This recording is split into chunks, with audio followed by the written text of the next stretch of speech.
All right, thank you everybody for your patience. We are all here and we will call the meeting to order. Please rise for the Pledge of Allegiance. I pledge allegiance to the flag of the United States of America and to the republic for which it stands, one nation, under God, indivisible, with liberty and justice for all.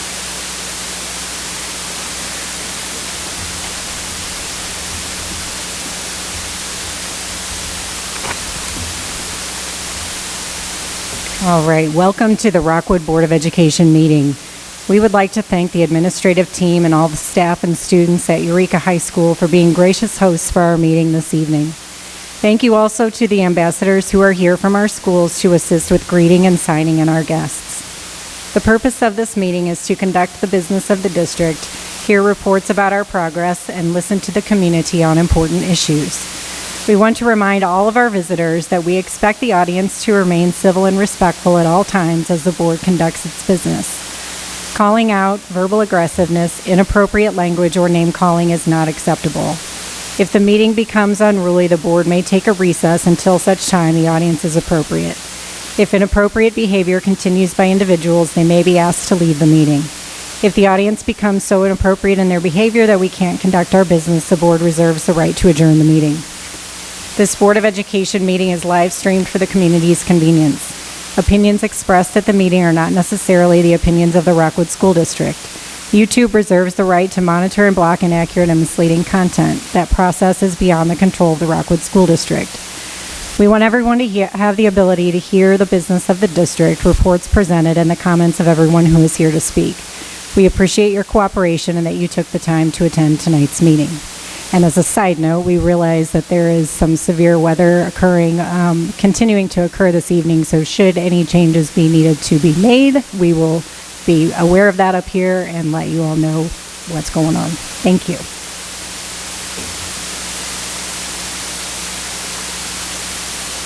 Could I please have a motion to approve the agenda? So moved. Second. Motion and a second. Any discussion?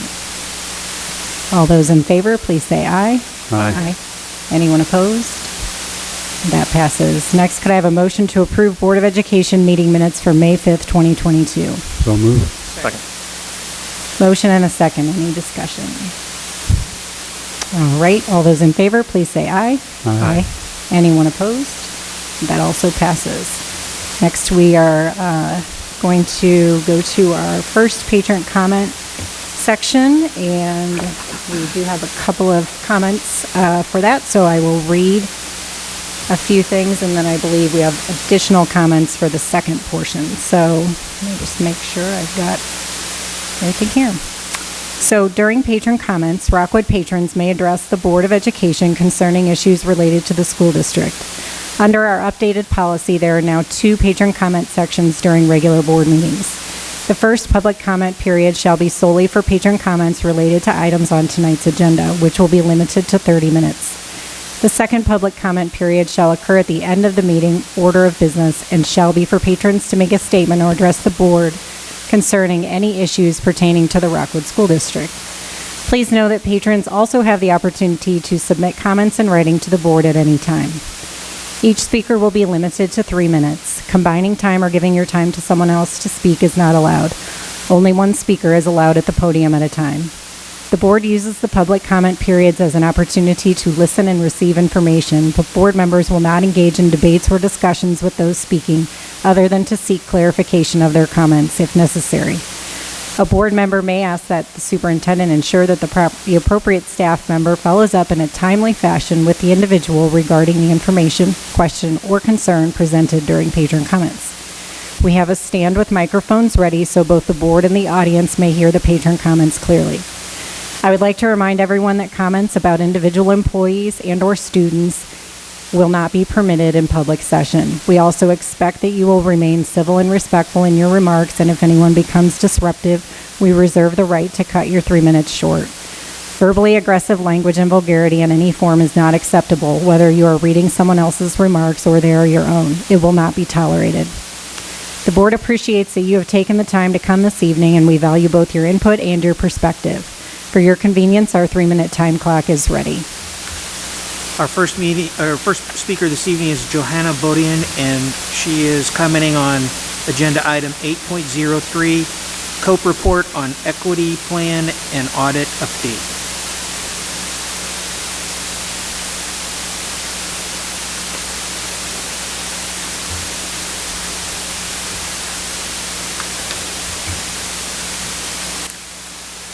I want to read you a definition.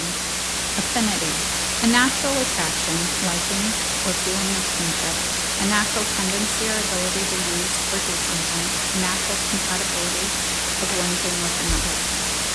Dr. Ricker, last year I feel like you kind of listened for the late part of the year when the staff and teachers were able to finally felt comfortable expressing themselves related to their health choices. Right now, there's a large group within the district of staff who still feel their silence unheard and unseen. They don't want attention. They just want to educate children without working in a hostile and toxic environment daily, where there are groups of people who are trying to silence their point of view.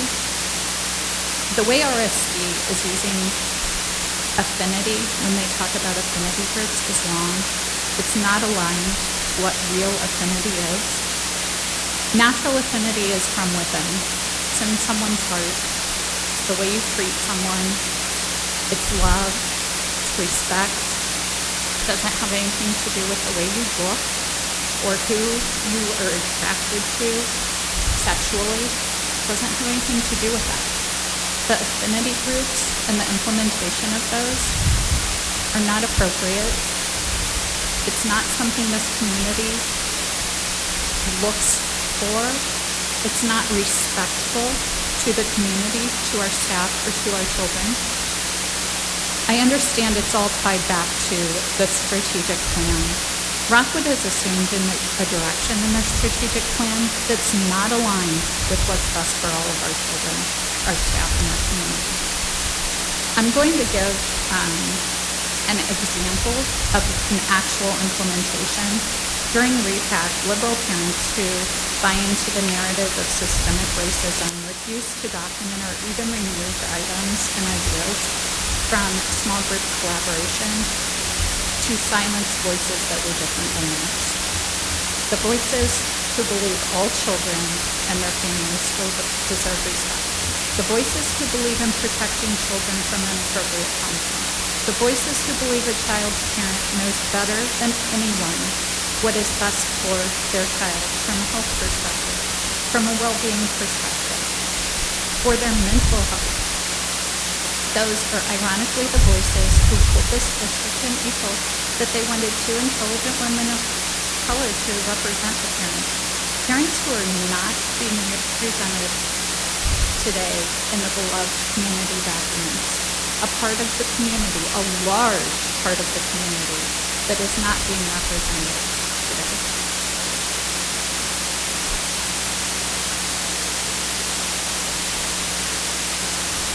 Our second speaker is Kelly Quinn, and she will be commenting on 8.03, the COPE report, equity plan, and audit update.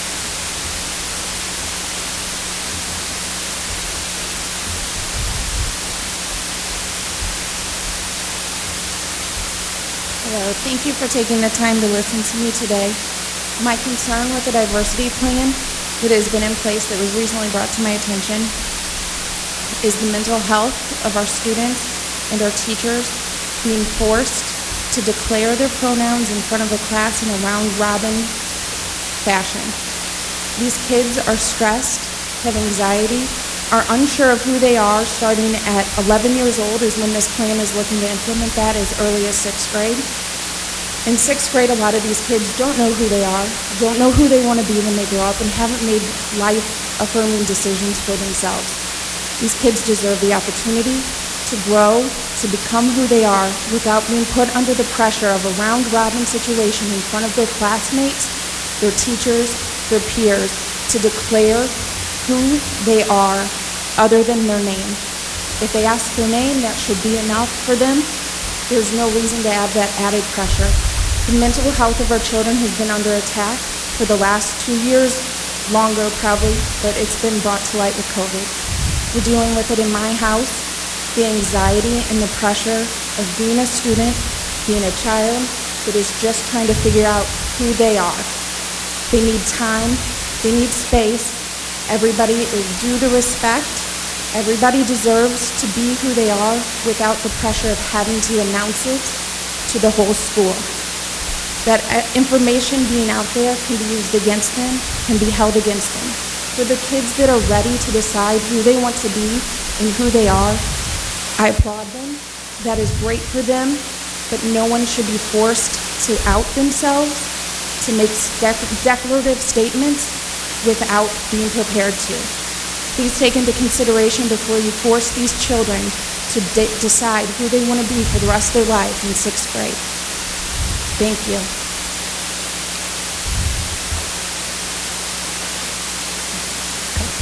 That concludes our comments on the agenda items. All right, thank you. And next we have Superintendent and Board comments. Dr. Ricker. Thank you. I think we're going to start with our quick update on the COVID-19. And we have several slides to look at this evening that will just give you some information. This community report is the total of COVID over time. You can see where that's headed. Second slide, please. This again is, I can't read it, but you can see the numbers are very low. But as we move to the left, you can see some of the numbers have increased slightly. We're keeping an eye on all the variants, working with our health people, the working health group, and continuing to implement the Rockwood Safe Together plan. Next slide. Again, this shows staff members and students reporting for new positive cases. And again, another set of data for students and staff out of school based on reportable. And then finally, our last report, Monday through Sunday, for symptom onset date and then the COVID test date information. And then, there we go. So that's our quick update that on COVID. You can always look at all of that data on our dashboard and on our webpage at the Rockwood Safe Together location. So all 4 of our high schools in the school district are ranked among the top 16 in Missouri and the top 8% of all public high schools in the country, according to U.S. News and World Report's 2022 Best High Schools list. Eureka, Lafayette, Marquette, and Rockwood Summit high schools are within the top 4% of nearly 500 high schools ranked in the state and within the top 1,500 nationally of the nearly 18,000 high schools surveyed by U.S. News and World Report. Thank you to our students, staff, and families and entire community for all the hard work and dedication to making Rockwood a special place for our students to learn and grow. And as we prepare to send our graduates out into the world during our district commencement ceremonies on June 1st through 4, June 1 through 4, thank you to the class of 2022 for making us proud of your academic achievements, extracurricular activities, leadership, as well as the perseverance you've shown. Now on to some special students. Taylor Hunn, a Marquette senior, was named the winner of this year's Congressional Art Competition for Missouri and the 2nd District in Missouri. Her acrylic painting titled Harvest will hang in the U.S. Capitol for the next year, and then she's invited to attend a reception for winners from across the country at Washington, D.C. later in the year. The Congressional Art Competition began in '82 to provide an opportunity for members of the Congress to encourage and recognize the artistic talents of their young constituents. This year, Rockwood swept all 5 places in the 2nd District competition. The top 3 spots and 2 honorable mentions were the recipients of the following artists. Playroom, Eureka Junior Katie Tate's digital art piece earned 2nd place and will hang in Congressman Ann Wager's Washington, D.C. office for the next year. Lafayette Junior Erica Chen's acrylic painting Golden Summer earned 3rd and will hang in the district's local office in Baldwin. Haley Fitz, a Lafayette senior, and Erica senior Madison Cracer earned honorable mentions for their art productions. Congratulations to all of our talented artists on this recognition. I attended, and other board members attended the Rockwood Battle of the Books event in the Administrative Annex on May 4th, with 152 of the 19 elementary school students competing. For the first time since 2019, students participated in person. Each school was represented by 8 4th and 5th grade students in the trivia-style contest, which paired teams of students up against each other to test their knowledge about books designated as a Mark Twain Award nominee. After 8 rounds, there was a 3-way tie between Chesterfield, Fairway, and Wild Horse Elementaries. The team from Wild Horse was declared the winner after a tiebreaker question, earning the coveted Battle of the Books wrestling belt. I love that.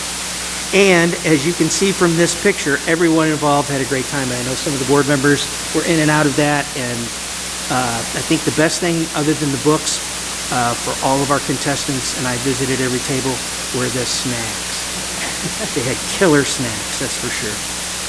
Finally, tonight, I'd like to recognize Lafayette Senior Paige Halter, who was named the recipient of this year's Metro West Firefighters Community Outreach Annual Scholarship. Metro West Fire Protection District rewards this scholarship to a student who demonstrates how their core values define their lives, how these values guide their education, and how they will ultimately have a positive impact on the student's community. Metro West firefighters and paramedics, Lafayette students and staff members, and Paige's parents were all on hand May 13th to surprise Paige with the good news. Congratulations, Paige, on earning this honor, and thank you to Metro West for always being such a great community partner and supporting our schools. And that concludes my comments this evening. Thank you. Thank you. Any board comments this evening? Dr. Kinder? Yes, I do.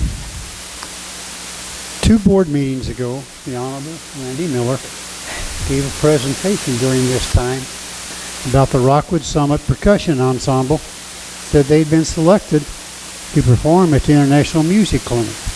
But he sort of downplayed it.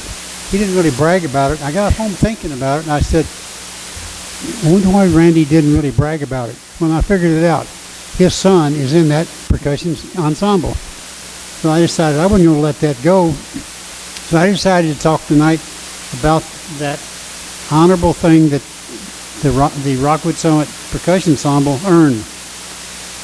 The Rockwood, and when you talk about percussion ensemble, as old as I am, the only percussion ensemble that I participated in high school was I had a bass drum, I had a snare drum, and 1 cymbal. Now that's not what they're like anymore. Some of the instruments in a percussion ensemble are a xylophone, a marimba, tambourine, bongo drums, can't read my own writing, a steel pan, bells, of course a snare drum, bass drum, glockenspiel, and there are others. I could go on all night, but we have other things to do.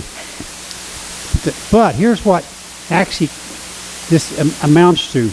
The Rockwood Summit High School Percussion Ensemble has been selected as one of only 2 percussion ensembles from around the world to perform at the Midwest International Band and Orchestra Clinic in Chicago in December of this year.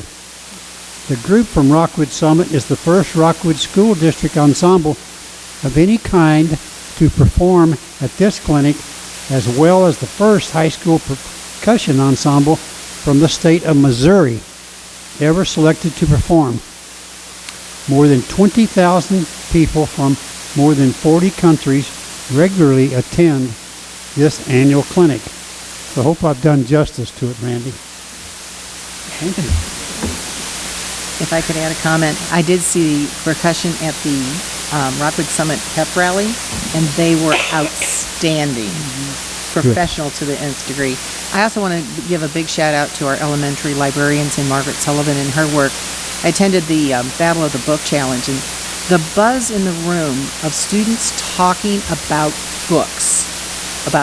I knew 2 out of 80 questions, and I consider myself a pretty well-read person. It was amazing, and it was a great challenge. The kids were they collaborated, they had done their teamwork. It was a great experience, and I'm glad we're back doing it live. And I want to, can you hear me?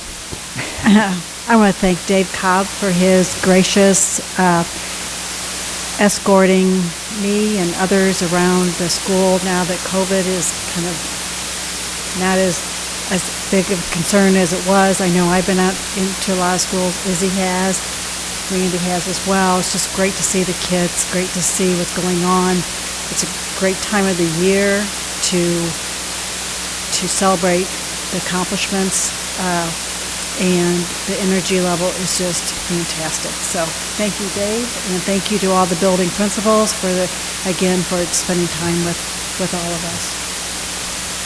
And I appreciate spending time with Izzy and Randy. Yeah, it's good. We were just on a tour today, and we're doing something right in Rockwood when we asked kids, "Are you ready for summer break?" And they're like, "No."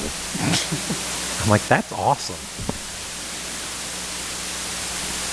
Any other board comments?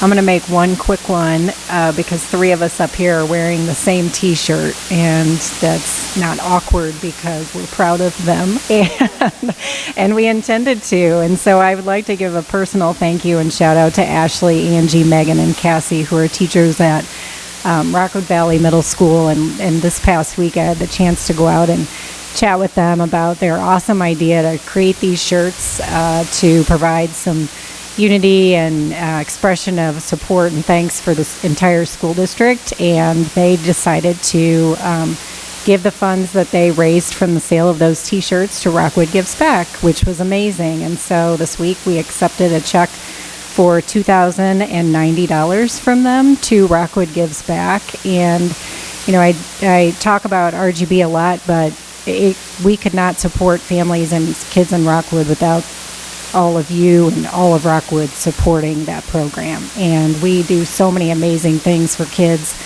and I'm just really thankful. We have several schools too, and I can't even acknowledge everybody because I'll forget somebody, but I will give a quick plug to the CCL who delivered on Monday some incredible donations that they did through a student drive at their school, and I'm still sore from unloading all the boxes. So lots of good stuff for our kids and families, and just want to share that publicly, how much we appreciate that. So we'll get back into our board business here. So next, could I have a motion to approve the consent agenda items as submitted? So moved. Second. Motioned and a second. Any discussion?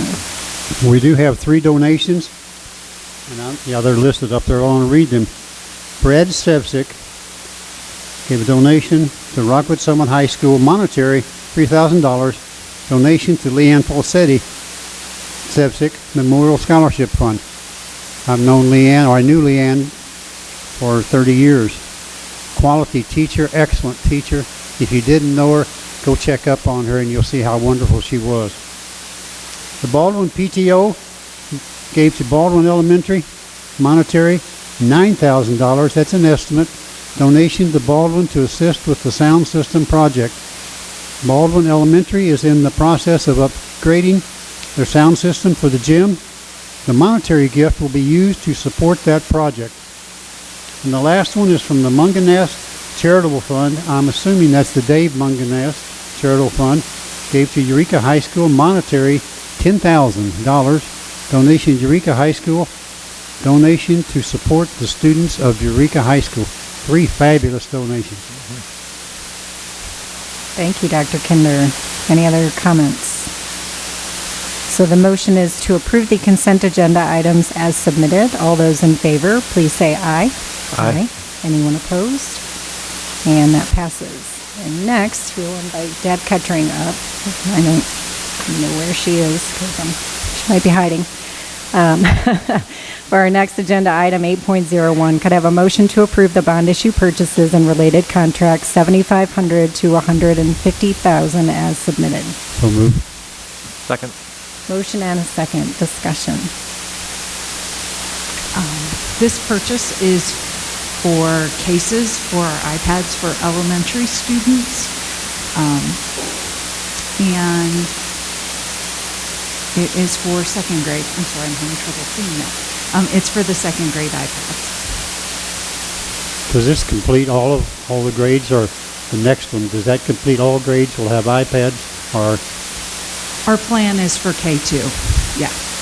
Third through fifth will remain Chromebooks. So this will complete the district, right? Yes. Okay, good. How long's the process that we've been working on this? iPads we started during the pandemic. So this will be 2 years. That's fabulous. That's great. And then there's a second one under this one, right? Okay. This is a renewal of a contract that we brought forward previously. It is for Kansas City Audiovisual. It is our audio enhancement amplification systems. And so this is just a renewal, year 2 of a 3-year agreement. Are these in individual classrooms? Yes, they are. They're focused at the elementary level, K-5, and early childhood. Are these the teachers Yeah, wear? they have a microphone, a pendant mic that they wear, and it distributes the sound evenly throughout the classroom.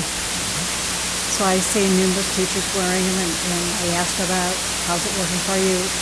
Very positive, very positive. I'm glad to hear that. Any other questions about either of these two items? All right, so the motion is to approve the bond issue purchases and related contracts, $7,500 to $150,000 as submitted. All those in favor, please say aye.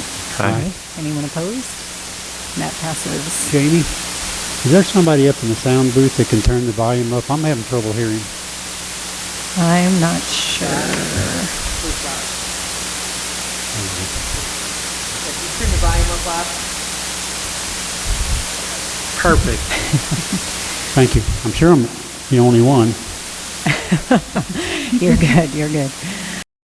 All right, next up, Deb is sticking around, and I think this goes in four motions, so we'll do them one at a time. So the first one, can I have a motion to approve the bond issue purchases and related contracts over $150,000 from Apple Inc. for purchase of iPads and peripherals for FY23? So moved. Second. Motion and a second. Discussion. Each year, we bring forward an estimated amount that we will spend on iPads or whatever the equipment is, in this case, iPads. And we like to get that in advance so that when we have orders, we can go ahead and order them directly. And this does include any grants that we have. We have some nice donations for early childhood every year, and these are included in this dollar amount. Are these replacement iPads or Chromebooks or Apple, whatever they are? These are iPads, and they're not replacing Chromebooks at 3 through 5. They'll be used for additional students that we get in K2. They'll be used for other additional curricular areas if we find a need for them there.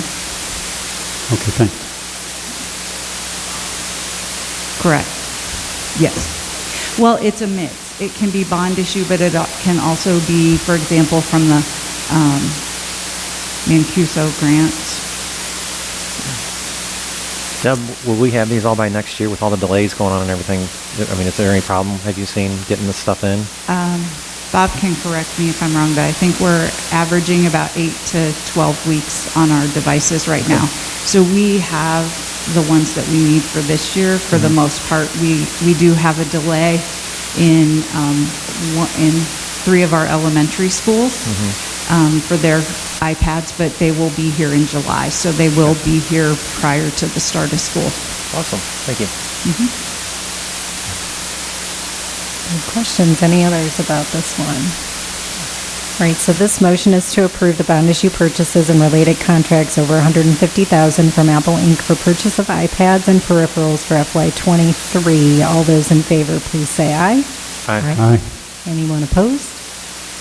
That passes. Next motion, could I have a motion to approve the bond issue purchases and related contracts over $150,000 from Dell Technologies for refresh of computers and peripherals for FY23? So moved. Second. Did you just do both? I thought Randy did. Jessica did. Put me whichever one you have vacant. You could be one. Could I have a second? Second. Okay, we have a motion and a second discussion. That's right. This request is for Dell Technologies. They are the provider of our computers, Windows computers, and these are for our staff refresh and any computers that are in classrooms for specialized areas. So for example, Project Lead the Way, business labs, those areas, they'll be used to refresh those devices. Is that a pretty typical price per year? Yes.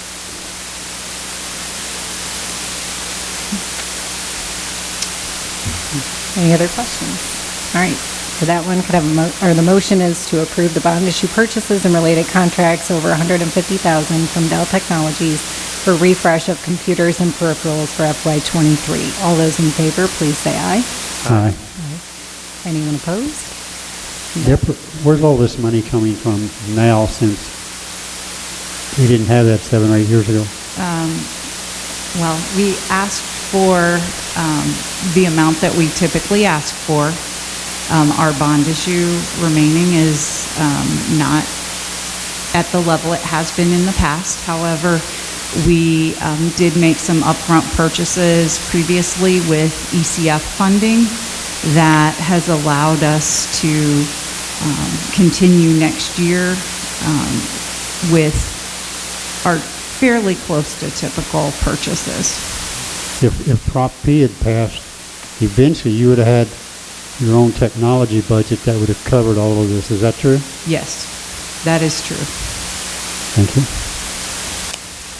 All right, third one. Could I have a motion to approve the bond issue purchases and related contracts over $150,000 from Haddock Education Technologies for Promethean flat panel displays for FY23? So move. Motion and a second discussion. This request is for $350,000, not to exceed $350,000, I should say. At this point in time, we are replacing our Prometheans on only on break fix, and we're looking at less expensive. To your point, Dr. Kinder, we are looking at replacing projectors in classrooms instead of pulling out a working smart board and a broken projector and replacing them with a Promethean. We're looking at just replacing the projector as a less expensive option. But in some cases, a Promethean is still needed. And so for those cases, that's what this will cover. And this is year 2 of a 3-year contract. What's the average price of Promethean board or the new board?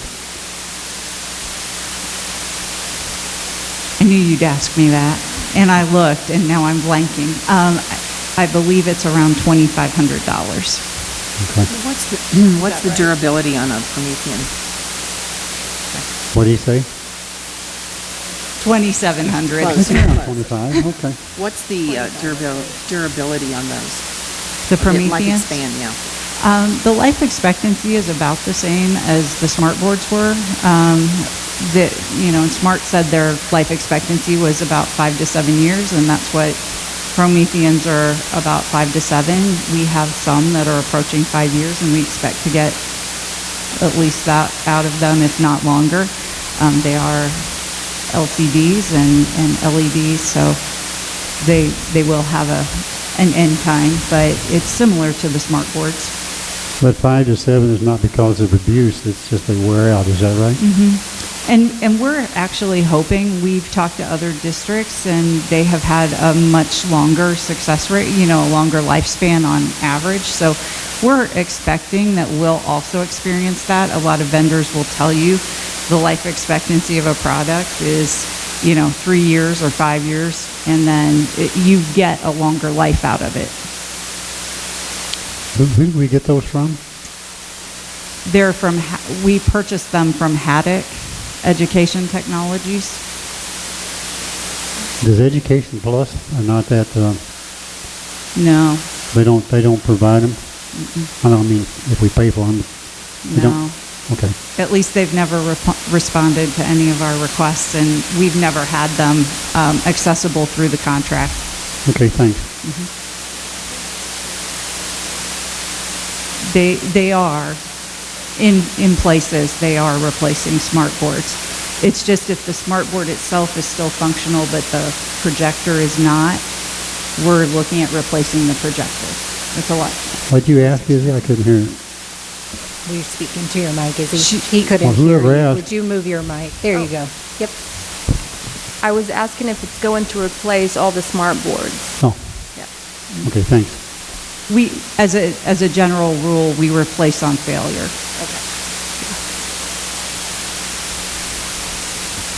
All right, so that motion is to approve the bond issue purchases and related contracts over $150,000 from Haddock Education Technologies for Promethean flat panel displays FY23. All those in favor, please say aye. Aye. Anyone opposed? That passes. And the last one in this section, could I have a motion to approve the bond issue purchases and related contracts over $150,000 from Trafura LLC for one-to-one Chromebooks program FY23? So move. Second. Motion and a second. Discussion. Thank you. This is for our Chromebooks for next summer's, or next spring's and summer's distribution. We will probably have to order them early because of the shipping delays and supply chain issues. But this is just to cover that. And this is our standard estimated refresh every year. It also has some padding built in for schools who want to buy some extras, or someone gets a grant, something like that. How many does that 1.5 million purchase? Well, it depends on how much they're costing. They have been raising the price. They've gone up about $75 per device over the last 8 months. And we expect that by the time this happens, it'll have gone up a little bit more. Right now, they're between $400 and $425 per device. Is that from the same company? Yes. Okay. That's from Trafera, and that's the Oh, that's company from we've Trafera. been using for 4 years now. Is that local? No, they're, they were out of Minnesota, but I think Trafera, it's two companies that merged, and I'm not exactly sure if our representatives are out of Minnesota. Okay, thanks.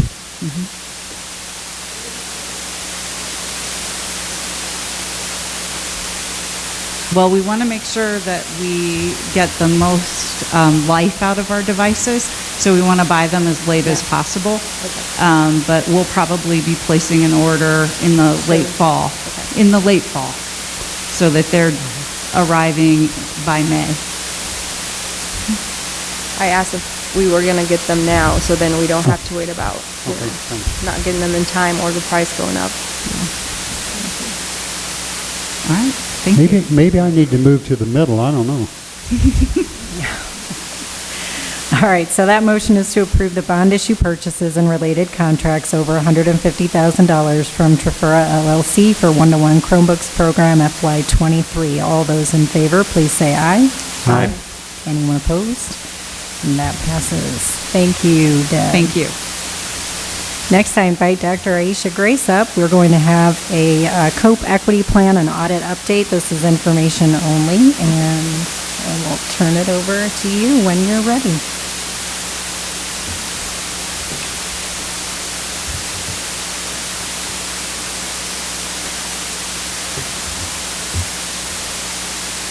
Make sure you can hear me down there.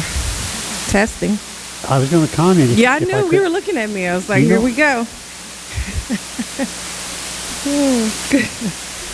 Good evening, Board of Education, Dr. Ricker, staff, and community. Thank you for having me this evening. Today, I will be updating you on the beloved community 2021-22 from the Office of Equity and Diversity under the leadership of Dr. Terry Harris.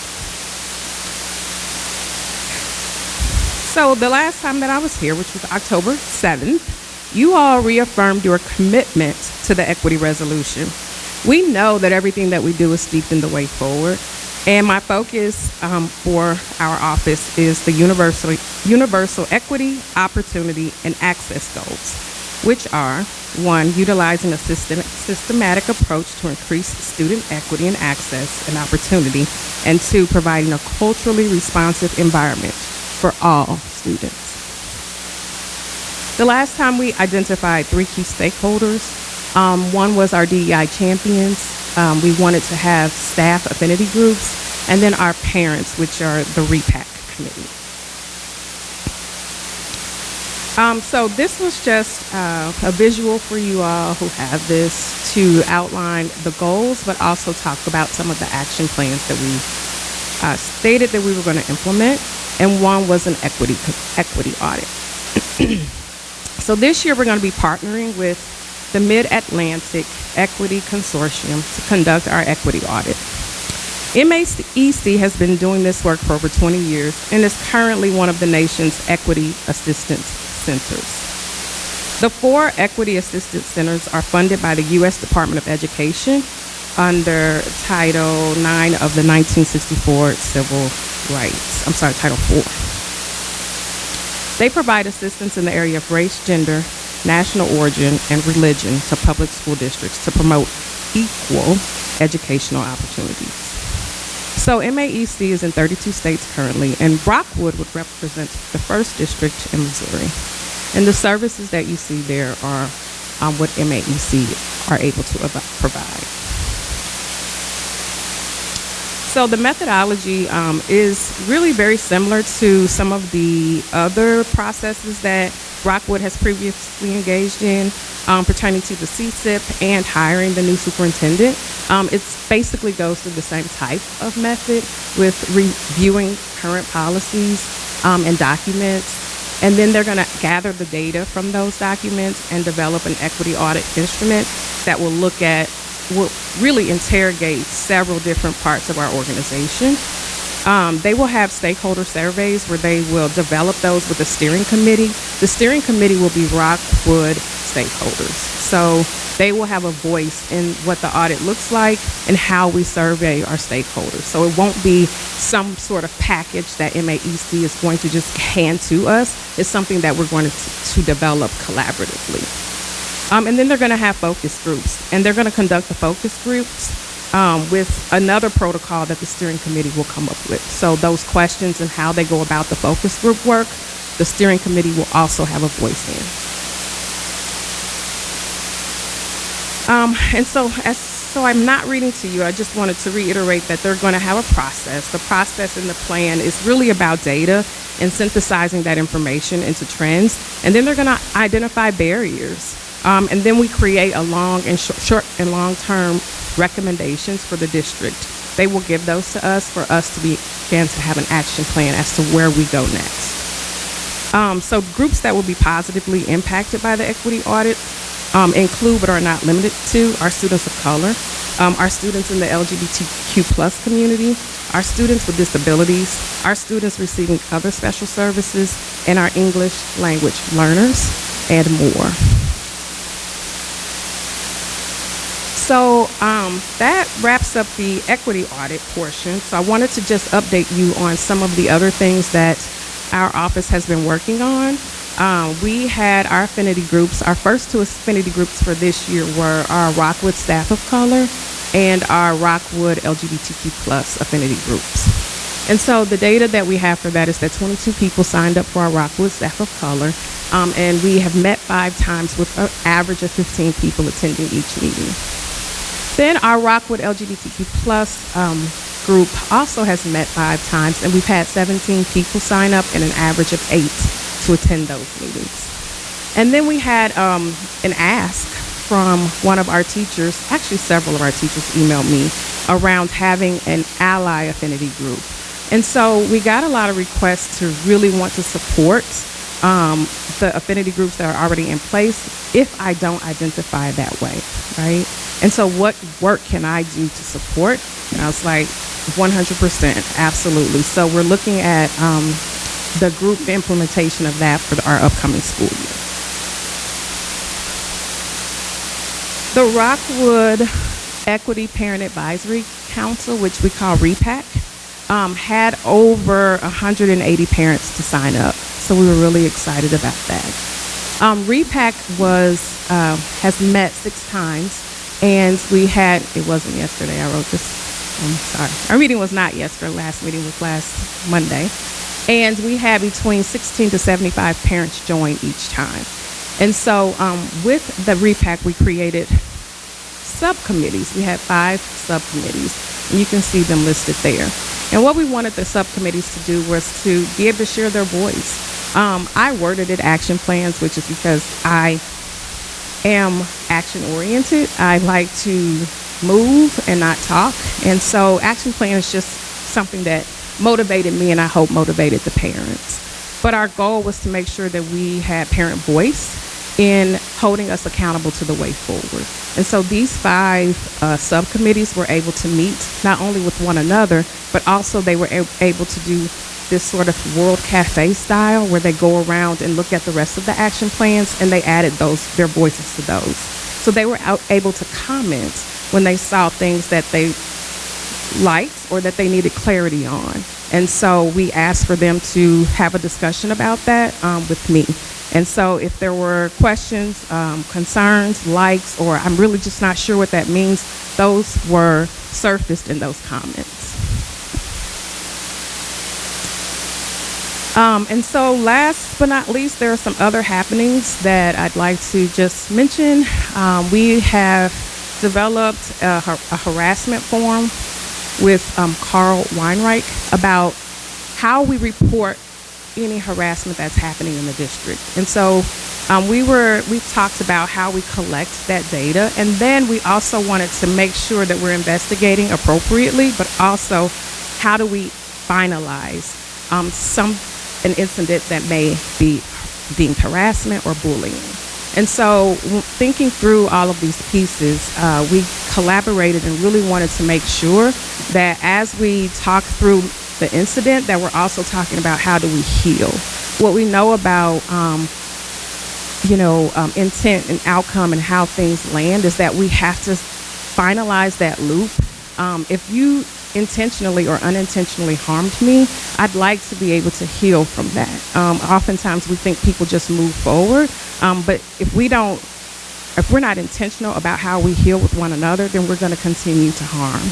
And so what does the learning look like, and what does that moving forward process look like? So we developed a healing plan that really is steeped in restorative practices.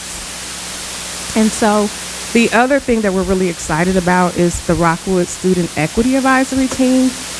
We have had several students to contact me. They either email me or through their parents who participate in REPAC. They're like, oh, can I talk to you about, some happenings at school? I really want to have support for this. And I'm like, absolutely. So I've met with several students who identify in a variety of ways, who have said, I would like to have groups at school that I can share with, but also what are we doing at the district level? And so I took that challenge to say that we need to have a student equity advisory team for the district, which would mimic what REPAC looks like, but it's the student voice. And so we know that we're here to serve students, and all identities. We don't get to pick and choose which students appear before us. And so it is our duty to serve them all well. And when students are reporting or emailing me that something happened within their school, then we should be reacting to that and ensuring that they're safe, that they feel welcome, and that we have the support in place for them to be successful in the Rockwood School District. Lastly, in my closing and saying thank you, I just wanted to honor Kiera Jeffries, who passed away this past Saturday, tragically. Kiera was one of our students that participated in the VIC program, and her family is functioning as well as they can, but we have been in touch with them, and we've been able to support them in some ways. Kiera and I used to text just to make sure that she's getting to school. Like, how are you getting? Are you getting your cab? And so she was a part of my heart, but I just wanted to honor her tonight to say that she will be dearly missed, and we're supporting her family from the Rockwood School District. I am done. I have a couple of questions. Absolutely. Regarding the equity audit, do you have a time frame? I didn't see that on the slide. Yes, I apologize for that. So it will take place for the duration of the 2022-23 school year. And this will be by MAAC? Correct. Okay. And the recommendations will happen at the end of that school year At the end of next year, okay. Yes, for the upcoming. So you'll form action plans at the end of next year to put into place for the coming year? That is correct. Okay, correct. 23-24. So my next question is, you talked about the affinity groups. Yeah. Could you do a walkthrough? You talked about the meetings and how many people attended, but what happens? What does that look like at a meeting? Sure. So I can only speak for the Rockwood staff of color because Sure. I don't attend or identify with the LGBTQ plus affinity group, so I do not go there. May I talk a little bit about how that occurs? So what I did ask for was a leader for the LGBTQ plus group, and a couple of people actually reached out to lead that group. And what our office does is facilitate those meetings. So if they need snacks or whatnot, they know to reach out, and they do their own agenda. But we do stay in contact in terms of, when are you meeting? How many, people have you had? So that I just kind of support that group from the office standpoint. I am a member of RSOC. And so with RSOC, I'm actually the leader as well. And so we do have a light agenda. And what that agenda consists of varies each meeting. But what I will say to you is that oftentimes the meeting turns into what our experiences are as a staff of color in the Rockwood School District. And so while I always have something that we're going to talk about, a lot of it really just gets to this notion of how do we show up every single day authentically in the Rockwood School District, and how do we support one another, but also get support if we're the only Indian staff person in the school building, right? Who do I turn to? And so our Indian brothers and sisters have been really, excited to have that, and we're going to think about how we can, because while even within that staff of color affinity group, while some of our experiences are very similar, they're also really different. And so we're going to allow for them to be able to break off into their own separate group to talk about that, and then we come back together to really process some of those questions or concerns or experiences that we've had. So my question, that's a great process to have voices expressed. Mm-hmm. My question then is, what outcomes do you ever reach? Mm-hmm. So one of the things that the Rockwood staff of color is looking towards is what are our retention, how are we recruiting, hiring, retaining other staff of color. And so that came up several times, because what we know is that, this is one of the ways that Rockwood, having an affinity group is one of the ways that Rockwood can show that they support staff of color, but we also need to move towards action. And so I did speak to Tracy in Human Resources about how that group can support our diversity fair. What does that committee look like? What can we do to make sure that we, because we had some conversations about different organizations that each of us are familiar with that we could have reached out to. And it's not with, any blame or judgment about what has happened in the past, but I think that group being put together is a really unique opportunity for HR to capitalize on their expertise, our expertise in terms of our connections and how we can get diverse candidates to apply to the Rockwood School District. So that's the one that we've had. In terms of having I'm sorry, you get ready to speak. I can let you, because I can go on forever. They know this. That's why Janet is looking at me like, I'm sorry. What'd you say? Okay, great. So I got a couple of questions. Sure.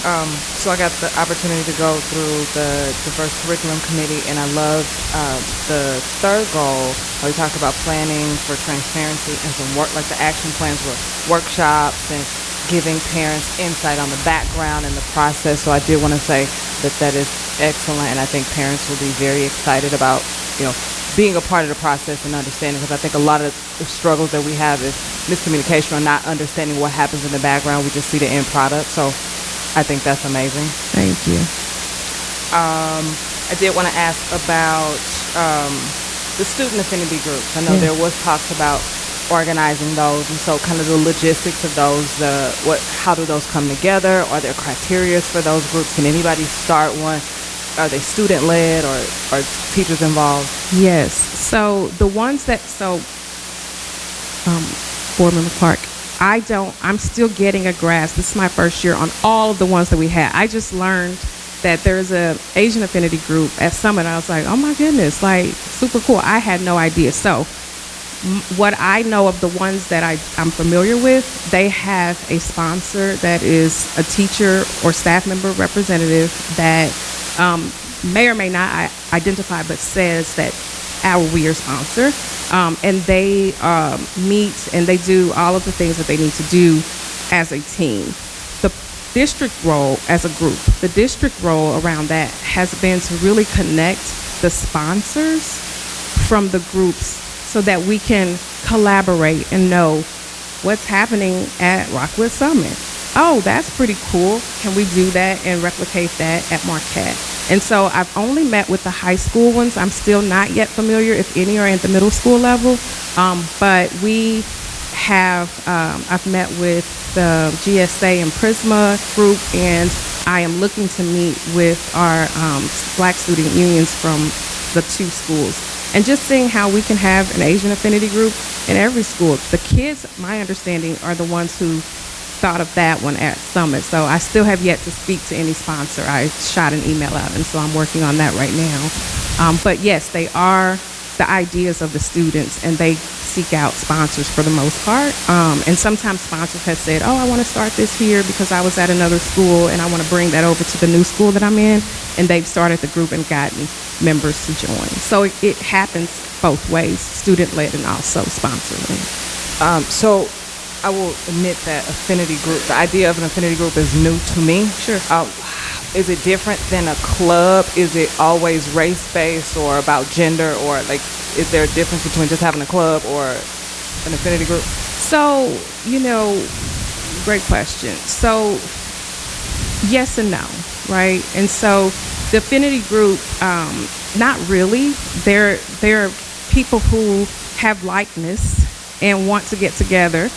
And, the difference between a club is that maybe I have an product that, I'm in the acting club, and so we're going to go out and do shows. Whereas for the affinity group, that might not be necessarily what it is. What I will say is that the two, we did a civil rights trip for our two Black student union groups in two of our high schools. That was phenomenal. And that was one of the great outcomes, right? And so they are talking through what type of support do the students need. They were able to, in one group, put together a video for their teachers that said, like, this is our experience in your school, which was very impactful for the teachers to hear. And so I, in the office, indeed, I don't necessarily say you have to do X, Y, and Z. I let that be very organic from the students to the sponsors. But in terms of like a club, yeah, it kind of is like a club. The output might look a little different, but it definitely is like-minded people who say, we want to get together and have a discussion about something that we have in common. And do they need a sponsorship from a staff member? It's my understanding, yes, that they do, and I'm new to Rockwood as well. So, but all of them, to my understanding, currently do, yes. Okay. Mm-hmm. And my last question, I know there were some questions that there was some clarification needed about the idea of having teachers post their pronouns. Yeah. And so I think some people were saying it was required, and so I just want to use this opportunity so that there can be clarification for everybody, so there is no, chaos and miscommunication. No, I appreciate that, and I'd like to comment on one more thing, in addition to that, that's sort of connected. So the REPAC action plans are suggestions from parents, and so my goal was to hear the parent voice, and for us to be able to, one, hear it, be able to talk about it and collaborate around your ideas, put those things to paper and say, what is it that how are we going to move forward? And so we still haven't yet collaborated on all of the ways that we're going to move forward. And so many of these are suggestions that I took into consideration and said, well, let me look at these suggestions and say, where are we with these? And then put the progress, sort of the status on them. There are a lot that are still in red that haven't started, and we don't know that they will be ever started, right? And so I just wanted to clarify that these are not things that anybody has rubber stamped that says these are definites. There might be some things we need to talk through and say, what does that look like? In terms of your question, around pronouns being mandatory. None of these things will be mandatory around pronouns, not even the notion that. So I just want to be clear about current practices in some of the schools. They do talk about pronouns in the schools, right? And so, and none of it is mandatory currently, nor will it ever. But if I want you to address me with the correct pronoun, I'd like to give you the opportunity to know what it is. I also want you to call me Aisha and not Aisha. And so if you're a teacher and you're asking me that at the beginning of school, where I can tell you how to pronounce my name and tell you how I want you to identify me, then I want to be able to give you that opportunity. If I don't want to talk about that, then I absolutely do not have to. Same for a teacher. If a teacher wants to express their pronouns outside of their room, that's happening currently in the Rockwood School District. So none of this is mandatory. What I would like to do is have a broader conversation about how are we having conversations with our students when teachers do that, particularly at the elementary level? How are we having conversations at the middle school level? I would like to have a broader conversation about what does this look like and why, right? And then move forward about what does our district expect and support, right? But none of it will be mandatory. I should not have to tell you if I don't want to tell you what my pronouns are. So I appreciate you guys. Thank you. No, that was excellent. Thank you. Dr. Aisha Grace, Maryville graduate. You knew I was going to ask you a question tonight. I think we talked about it, that I would ask you a question. This is your first year, and we could tell from the presentation that you have taken some existing programs, enhanced those. You started a lot of additional programs, it seems like, in the district. But I also know from some of my emails, comments about we don't need diversity in our schools and equity in our schools. We already have it. As a personal question to you, which you can answer or you can say I don't want to answer, have you been getting any negative feedback from people that say you're overstepping your bounds, you shouldn't be doing this, leave it alone?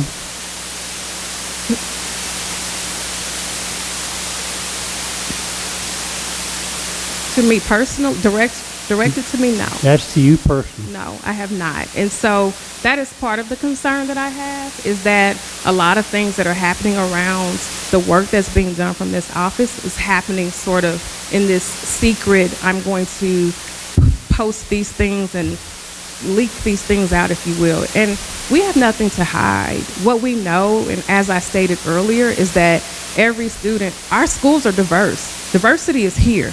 We're not there are no districts that aren't diverse, right? And race aside, because we tend to talk about equity as it relates to race. And what I say in my presentations is that you can go to, let's talk about race. If you go to a district that does not have any students of color, you're still going to have a diverse classroom sitting before you for other reasons. And if we choose to ignore that we have a diverse student population, then we're choosing to ignore children.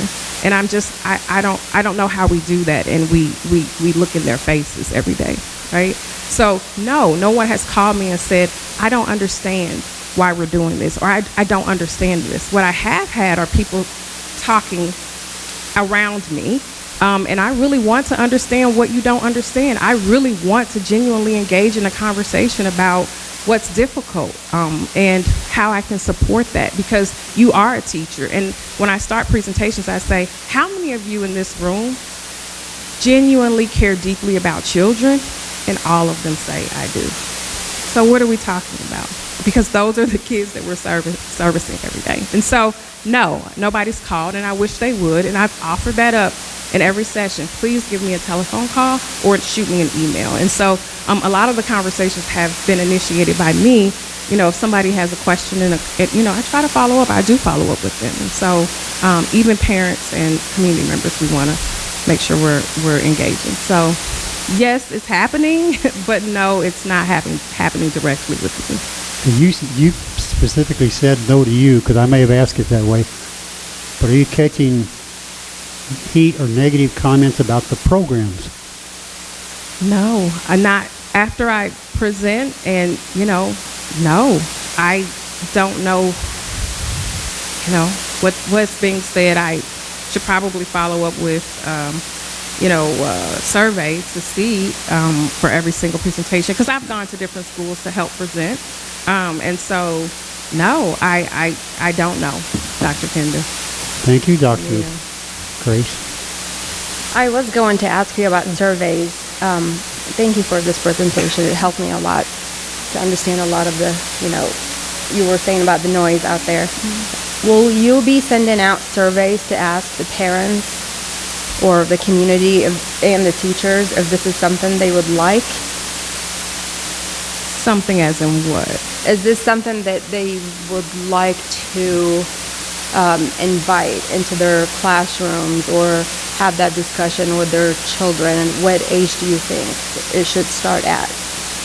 About which part specifically? So, and I'm just trying to get to, so again, with all due respect, I'm trying to get to what specifically we're talking about, because again, diversity is there. So right. So are we talking about a specific thing that we're asking the parents, do they want to have a conversation about, or is it? You mentioned the survey, like sending out a survey just now with Tinder. Sure. So the survey was with regard to my personal sessions, like when I'm going out to schools and I'm doing professional development, having them do a survey about the session. I have not been doing that because I get called out kind of on the fly, if you will. It's not necessarily, I'm not the one to be presenting, but I go if, they say, hey, can you come out and do this session for me? And I go, yep. And so I just need to create a generic survey to say, how did this session go?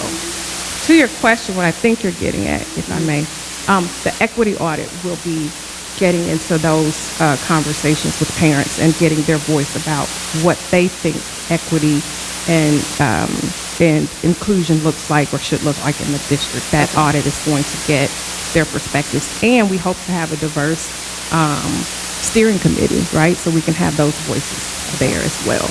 What I do want to do with the MAEC is to ensure that, because what I've heard from parents, just to be very transparent, is that sometimes our committees look the same, right? And so I want to be very, just like with REPAC, anybody can join REPAC. We want to be very clear that we want to honor all parent voices. And so I'm really thinking about what that looks like. I've been questioning how we sort of pull people in, and I'm just working through all of that being new. Like how do we gather the parent voice on the committees? And so we do want to make sure that MAEC knows that we want to have a diverse representation from our community. Okay. Thank you. I have one more question for you on one more for me. Others may have questions. That I know we have had other survey data that addresses equity and diversity and some other things.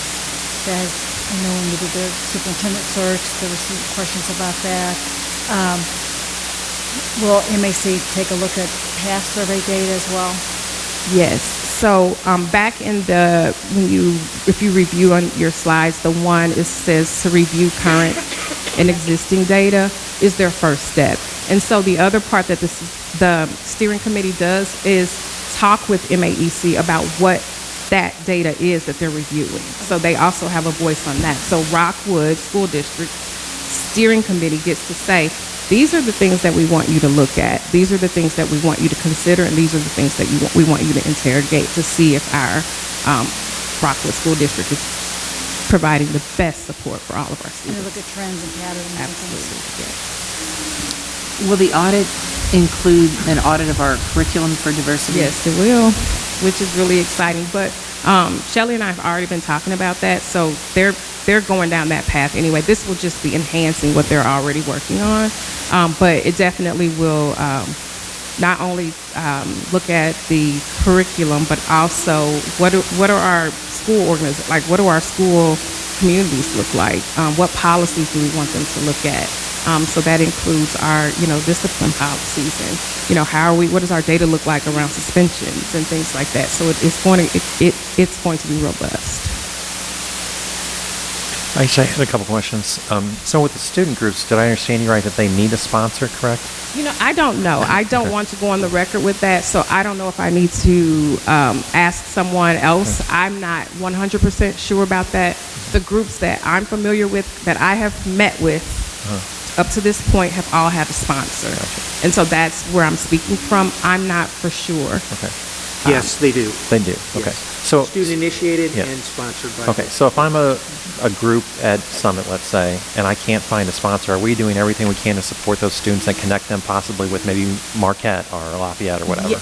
Yes, so that hasn't occurred yet, but when it does, I definitely, so the way that I did the staff affinity group was literally just sent out an email, and it went to principals to put into their newsletters to say, do we have someone who would like to lead this group? So I envision that that can happen in the same way, that we have students who are interested in having this group, and I can send, if they, you know, are mentioned, if there's buzz around it, I can say, hey, can you add this link so we can get some sponsors who are interested to email me back, and then I can facilitate that. So I've been in and out of facilitating a lot of things, but also trusting and knowing that building leaders have a pulse on what needs to happen in their school, and hopefully they know if they need support, they can reach out to me. But students have been they've been emailing me. I mean, we have a great bunch, like they're awesome. And I'm Good. like, oh my gosh, like when I see student pop up, because on the email,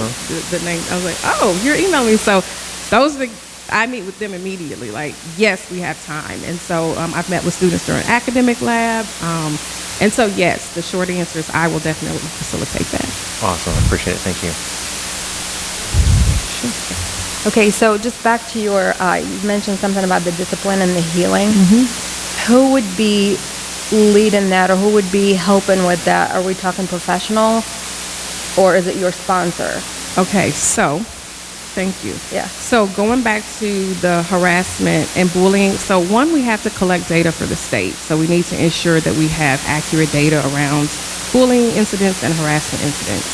So the form was really intended to do just that. But then we didn't want to stop there and say, oh, something happened, you bullied me, and now we're done. So we said, no, we want to go further. What does the investigation look like? So we're going to train around the investigation piece. But then, okay, so I investigated, and Aisha was bullying. Aisha got suspended. That's it. Now we're done. Aisha comes back to school. The person that she was bullying is like, I'm still afraid of Aisha, right? We never fixed that relationship. And so that's where the healing plan comes into place.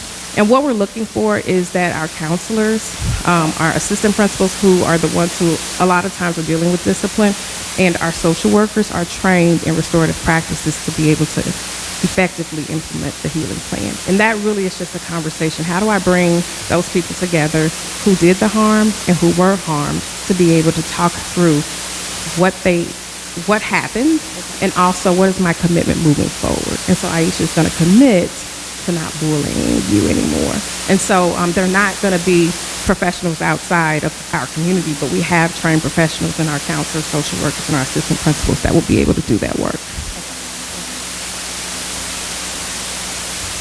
I was going to say, I'm so happy to hear you say that. Like, I think you look at the world on a whole level. Like, I think if we all just understood each other, you know, and I think that that's so good that when you have an incident like that with bullying, to have both parties come together, understand, A, how you hurt me, and understand what that did to you. I mean, that's so impactful, I think, you know, for our students, and we can definitely grow from that both, you know, on both ends there. So I think that's amazing. 100%. And, you know, so just to let you all know a little bit about Dr. Harris and I, so and Dr. Harris is the person who gets the feeling part, but, you know, I'm the executor, so I just want you all to know. It's not that I'm not empathetic, but I do have feelings, you all. Sorry, I shouldn't have said it that way. But he is the one who said, but how does this end? Like, what do we do? Is that it? We're collecting data? And I'm like, yeah. And so we were in with Dr. Ricker having this conversation, and so he came up with the healing plan, and, you know, it's right up down his alley, and I was like, well, let me execute. So here we are. So I can't take credit for that at all. This is for Janet. My last name is Imig, not Imig. Do we need some restorative practices Yes, here? we need a restorative conversation right now. Well, I'm going to leave because it seems like you guys are done. I'm just kidding. If you have any more questions, I am willing and able. Thank you, Dr. Grace. We really appreciate your passion for this and for you sharing all of this with us and being patient with all the questions of this excited board as we learn and we're educated. So thank you for your time. Thank you for having me. Have a good evening. Thanks, you too.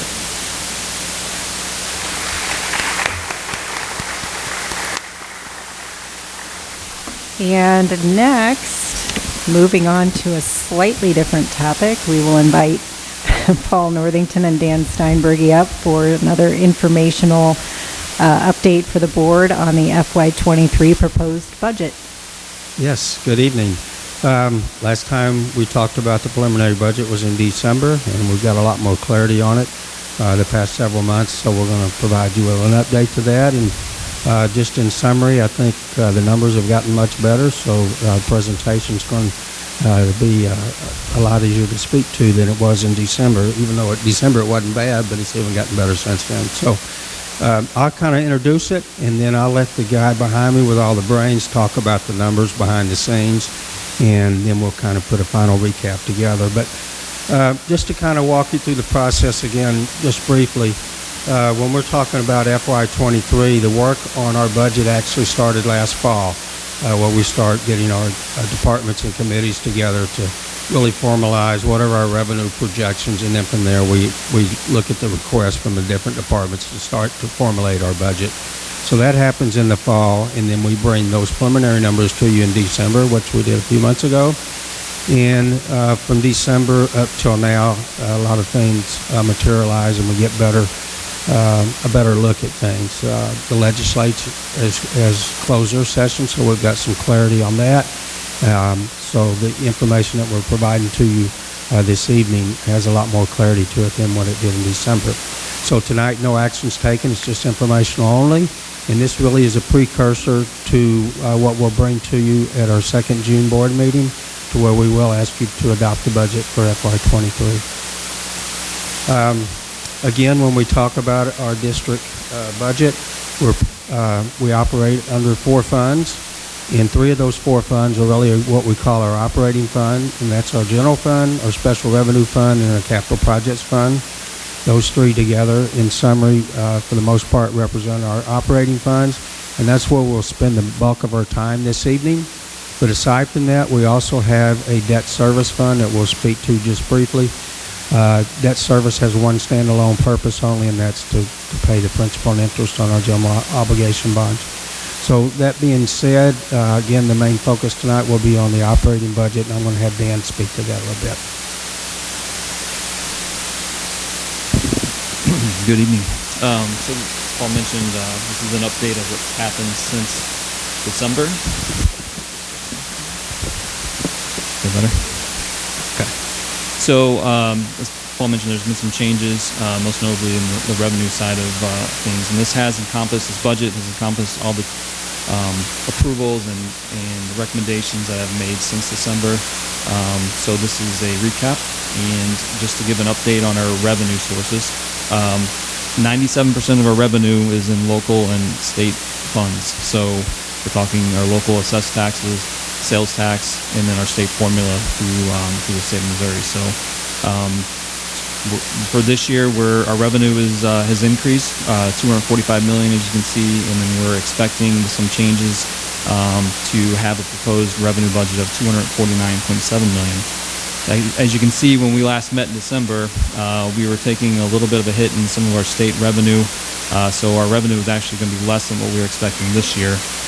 So we picked up some money in Prop C and state formula, which we have a few detailed slides to show to kind of give you an update as to what those changes are related to. From an expenditure side, $241.6 million is our expected expenditures for this year through our operating budget. We started at $247.8 million in December, and with the changes that have occurred since then, we're going to have a proposed expenditure budget of $249.7 million. And again, that's accomplished everything that's happened in the last 6 months since December. So from a fund balance standpoint, we're going to end with close to $69 million this year. We expect to. So that's a fund balance percentage of 28.6. So just as a reminder, our fund balance levels are 18% plus a 4% stabilization. So we always target the 22%. As when we talk about fund balance, it's kind of been our target. So the last couple of years, we've been able to build on our reserves, and it's going to carry forward to the next couple of years. So we started in December with an expected spend down of fund balance of $3 million. Again, a lot of that had to do with some of the changes in revenue that we've been able to recover based on updated information that the state has provided the last couple of weeks. And we do now expect a balanced budget to be proposed when we come back in the second meeting in June. This is just a quick recap of the last couple of years' fund balances. You can see it wasn't too long ago, in 2017-18 school year, we were below our fund balance percentage, mainly because of our local taxes. We were at a point of time where we were refunding credits to local taxpayers based on their protest of their assessed valuation through the county. So it was a pass-through based off of decisions made by St. Louis County. We've been able to recover that, and then with some of our state revenues as well, you can see that we're expecting to end with a 23 fund balance of close to 28%. A quick chart just showing the breakdown of our revenue source or operating side. Again, 97% of our funds come from local and state sources. And at the local breakdown, we're heavily dependent on our local tax base as well as our Prop C, so that's the pass-through money from the state on sales tax collection. So the combination of those is 96% of our local funds. The next couple slides are a little more detailed in some of our larger revenue sources. Local property taxes, again, is 84% of our operating local funds. So all of that information is based off of, one, it starts with the assessed valuation from the local taxing entities, so St. Louis County, and we also cover Jefferson County. So those two counties will provide their information. That goes into our calculation. And at that point, then we run everything through the state auditor's office. So they have a form calculation, and it goes through their office for there. So the main difference in assessed valuation is at the county levels, reassessment occurs every other year. So every odd year, we have reassessment. So that's, as you can see by the chart, the odd calendar years are those years where assessed valuation will have a larger increase than the non-reassessment years. So we built our 22-23 budget on a non-reassessment year at 1.25%, which, as you can see, is within range of the last couple of years of history. Going just on this chart here, you can see our tax rate back in 2014 was at a high of 4.724.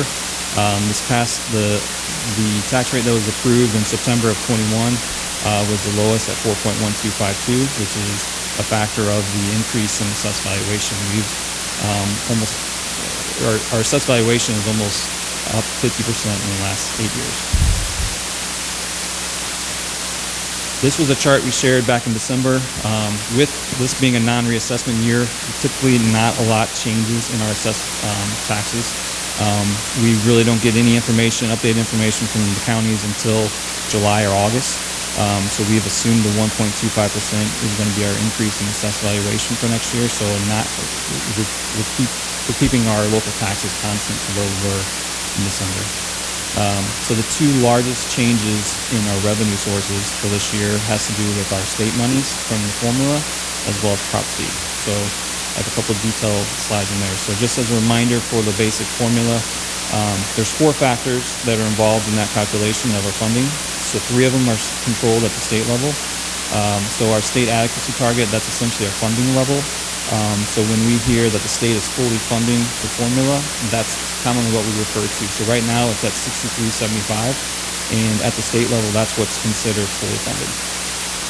There's a couple other factors involved for cost of living and appropriation, which is just basically how much the state is going to fund of that formula. So right now we receive a little bit of a bump of an increase in the dollar value modifier, and then it's 100% funded. So just a couple of years ago, we started out the fiscal year less than 100%. It was 95%. So that's how the state really kind of regulates how the funding is going to happen through the formula. So the last factor that is part of the formula has to do with our residential enrollment and the average daily attendance.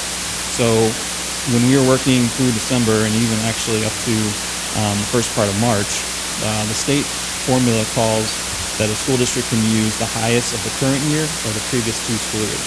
So if you're in a district that has declining enrollment, you're most likely going to use your ADA from a couple of years ago, which basically lets you kind of smooth your revenue over a couple of years. Conversely, if you're in a school district that has rising enrollment, you're going to do forecasting and you're going to base your revenue based off of updated information because you know your student enrollment is higher, which means your ADA is going to be higher. So we were preparing that FY20, so the 1920 school year was the highest of our ADA for the last couple of years. So the state has there's a state statute that says that you can extend that provision for circumstances such as the pandemic. So basically that holds districts harmless for any kind of significant fluctuations in enrollment because of certain situations, such as what we've kind of went through the last couple of years. So news came out in the end of March that DESE's extended that provision for 1 more year. So for Rockwood, what this means is that now we can use the highest of the 1920 school year, 2021, 21-22, or 22-23. So right now, based off of as this next slide shows, the 1920 school year is still our highest residential enrollment. So we're able to use the ADA from the 1920 school year.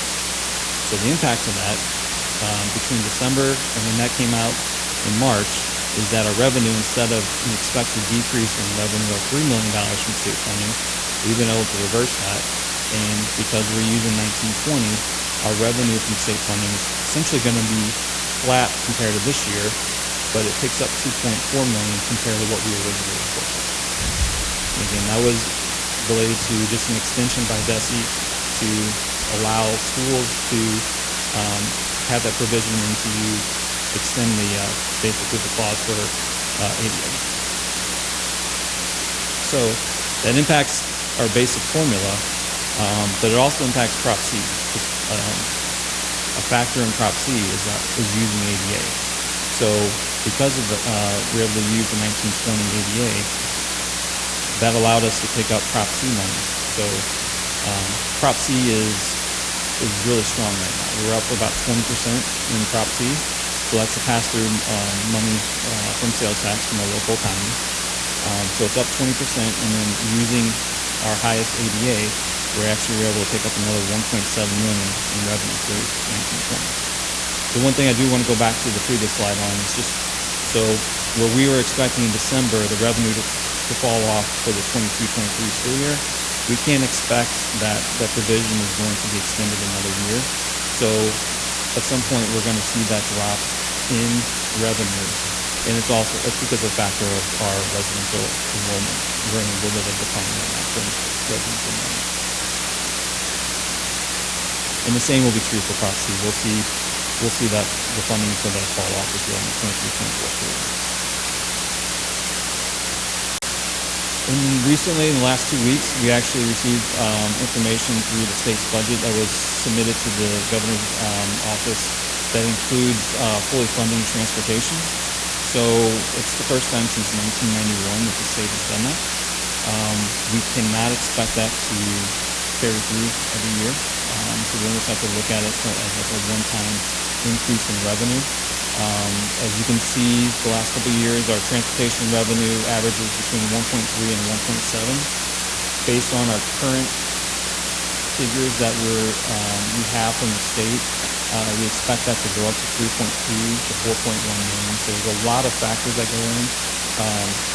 The 22-23 school year transportation revenue will be based on the 21-22 transportation expenditures. So we don't complete our audit and we don't complete our financial.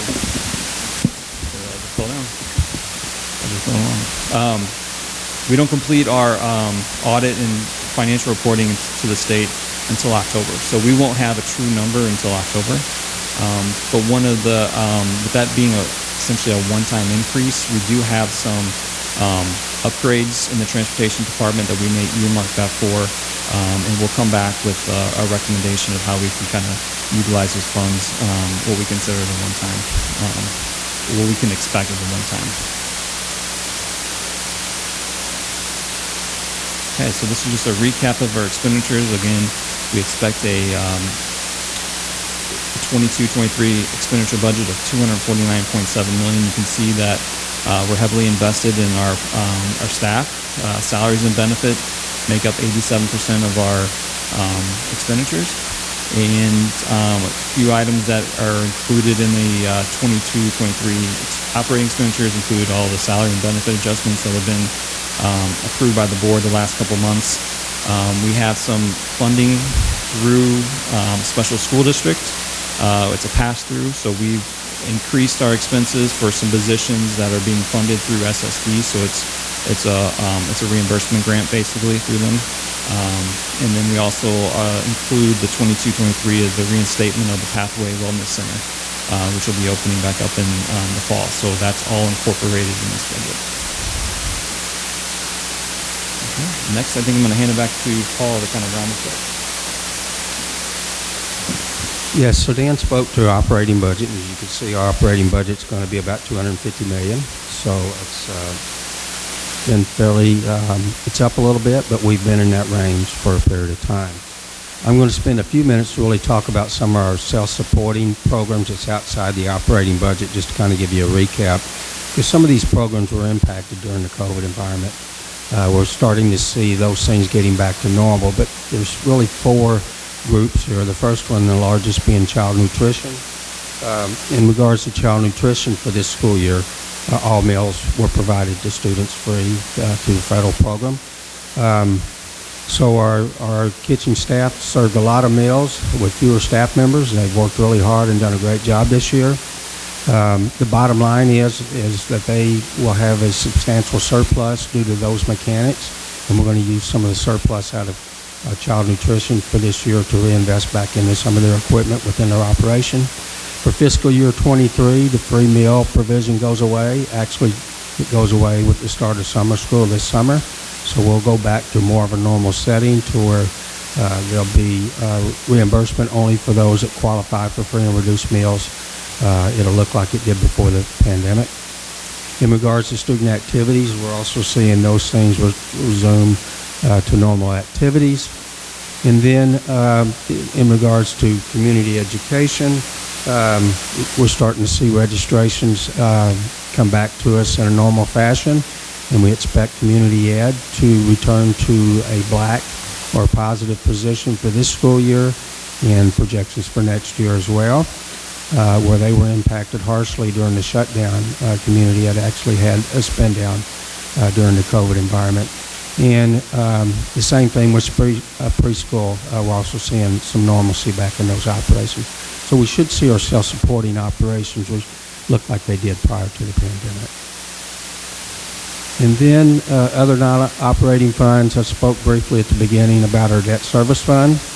Our current approved rate of 68 cents is sufficient to cover our principal and interest responsibilities in FY23. Our debt service levy has been at 68 cents for well over 10 years. We don't anticipate that to change for next year. And in regards to Prop P, a follow-up, we still believe that the transition to a dedicated levy makes a lot of financial sense. So we're still going to look at that going forward, especially when you look at the last few months when you've seen inflation and, more importantly, interest rates go up. The cost of borrowing has gone up significantly over the last 3 or 4 months. So that's one of the benefits of doing the transitional levy is you get away from some of those interest costs, and we're seeing interest costs go up quite a bit. So we're certainly going to keep that on the forefront as we move forward. And in regards to bond issue funds, some of what you talked about tonight when Catherine brought some of hers to the table, we have about $7 million left from our 2017 bond issue, and it's going to be used for some of those things that Deb brought to the table as well. In addition to that, we have about $4.8 million earmarked for facilities for the summer of 22 and 23. And then technology has another $2.2 million. That sounds like a lot of money, but neither one of those figures are sufficient to maintain the facilities and tech refresh going forward. So it's another important aspect of why Prop P and that initiative is important. So we kind of went through all that pretty quick, but just a quick financial summary is that FY22 improved, where we started the year where we thought we'd have exactly a balanced budget. We're anticipating a surplus that's going to approach $4 million. So that outlook looks good. FY23, when we talked to you in December, we thought we were going to have about a $3 million spend down. Now we are projecting a balanced budget. Our fund balance percentages, as Dad mentioned, are going to be above our targets, and it's going to continue our way of maintaining a AAA rating, of which only 4 school districts in the state have. So any things that we also talked about when our budget closely aligned with our strategic plan the way forward. So everything's lining up pretty well from a financial standpoint. So any questions? Paul, it's very evident from your presentation, Rockwood's done an excellent job the last several years with finances. Your fund balances have gone up. We've been able to give a 4.5 increase to staff this year, probably the highest in the St. Louis area, except for one district that went to 6%. There are some really positives out of this, but there are some possible things that. What about the ESSER funds? Do they go another year? Yes, sir. We have different tranches of ESSER funds. ESSER 2 goes out to September 23, and ESSER 3 goes out to September 24, unless they're extended. But right now, we're working off that time frame where ESSER funds will terminate in September 24. But those are funds primarily for the use of pandemic. The extra things you have to do during pandemic, that's what they were designed for, right? Yes, sir, things related to the pandemic, whether it be learning loss within the classroom or whether it's mitigation efforts within the buildings. And one thing you talked about last night as you joined my class and made a presentation was about transportation. Transportation's always been a worry because the state has consistently, the last several years, gotten less and less funding for transportation, and it fell on the district to finance that. Well, all of a sudden, 2 days ago, or maybe yesterday, you got notice that the state is donating, or not donating, but they're adding an additional $200 million to the $113 million that they had been spending. But that's sort of deceiving, isn't it?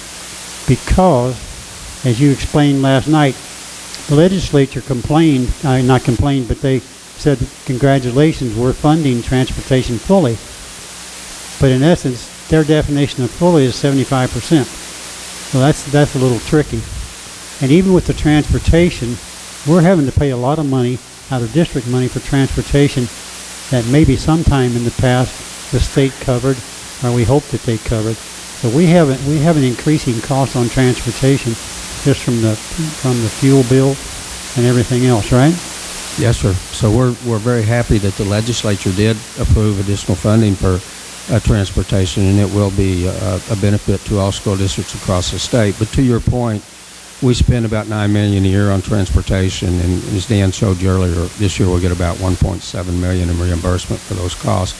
So next year, if we get that $4 million whatever figure, that's going to be about a 50% reimbursement rate. So it's not fully funded by any means, but it's certainly a big improvement over what we've seen over the last several years. So it's getting closer to their magic 75, which is 100, which theirs is 100%. It's 75% of eligible costs, but there's certain costs that aren't eligible. So those get taken out of the equation. Thanks, Paul. You guys have done an absolutely fabulous job. I can't be more impressed. And if the audience isn't impressed, or the folks at home, they just don't know what they're talking about. Thank you. The one thing, Dr. Kinder, that I'm sure Paul mentioned to your class last night was this money is for this year, and it's not in perpetuity for transportation. Are you talking about transportation? Correct. Yes, sir. So there's no guarantee that it's going to go beyond 1 year, and a couple of the legislators spoke to that. But we definitely have it, assuming the governor signs it, right? We'll definitely have it in place for next year. But we're not looking at that being fully funded on an ongoing basis until we get more clarity. And I Yeah. think the second thing that I'm sure Paul mentioned and Dan mentioned it earlier this evening is the effect of that weighted average daily attendance and the ability for us to calculate back on 1920. When that goes away, that will be a significant difference in the 23-24 That's a great, calculation. yeah, great point. We thought it was going to fall off this year, is when we talked to you in December. What this has done is just pushed it out a year. So we still see that state revenue falling off in fiscal year '24. So we believe that it's the best thing for children, students, to be in school every day, every minute. It's also financially a benefit to the district as well. If it helps, then you can have my salary for serving on the Board of Education if you want. That helps. We're going to double your salary, Dr. Kennedy. He just gave you a raise tonight, you heard that. 0 to 0, good. It's $0. Let's just make sure that everybody is on the same page with that.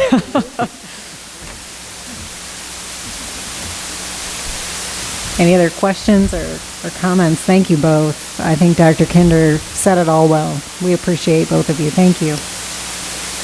Thank you.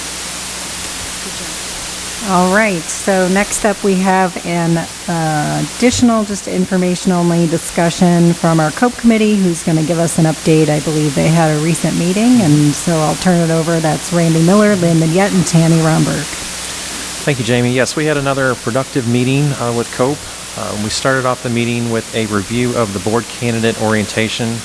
For you that don't know, this is the first year that Rockwood actually implemented this. It was a training for our incoming board candidates. So all 5 candidates that filed had the opportunity to come and meet with district officials and kind of go over what it looks like to be a board member. So we found that very beneficial.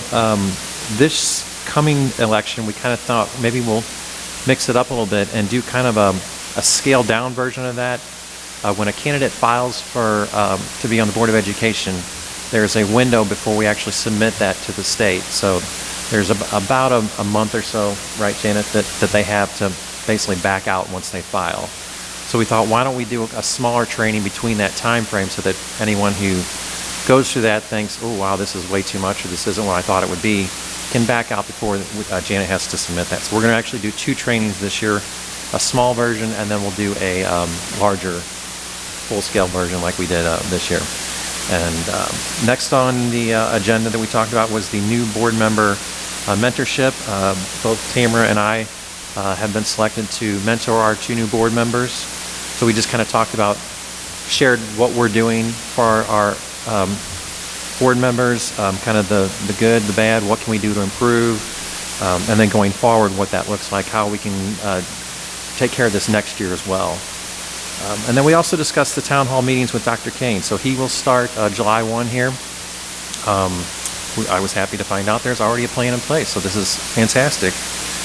What he would like to do is a few meetings. Basically, he would review a transition plan and a timeline. They're basically listen, learn, and lead meetings. Then he would actually go on to, I guess, figure out what the public feels as far as what's successful, what's not successful, so on. This will all be under the superintendent search. So basically his findings, if you will be under that on the website. And then more details will come out then once Dr. Kane actually starts. We'll get those dates firmed up, but expect kind of the fall timeline for that first listen, learn, lead session.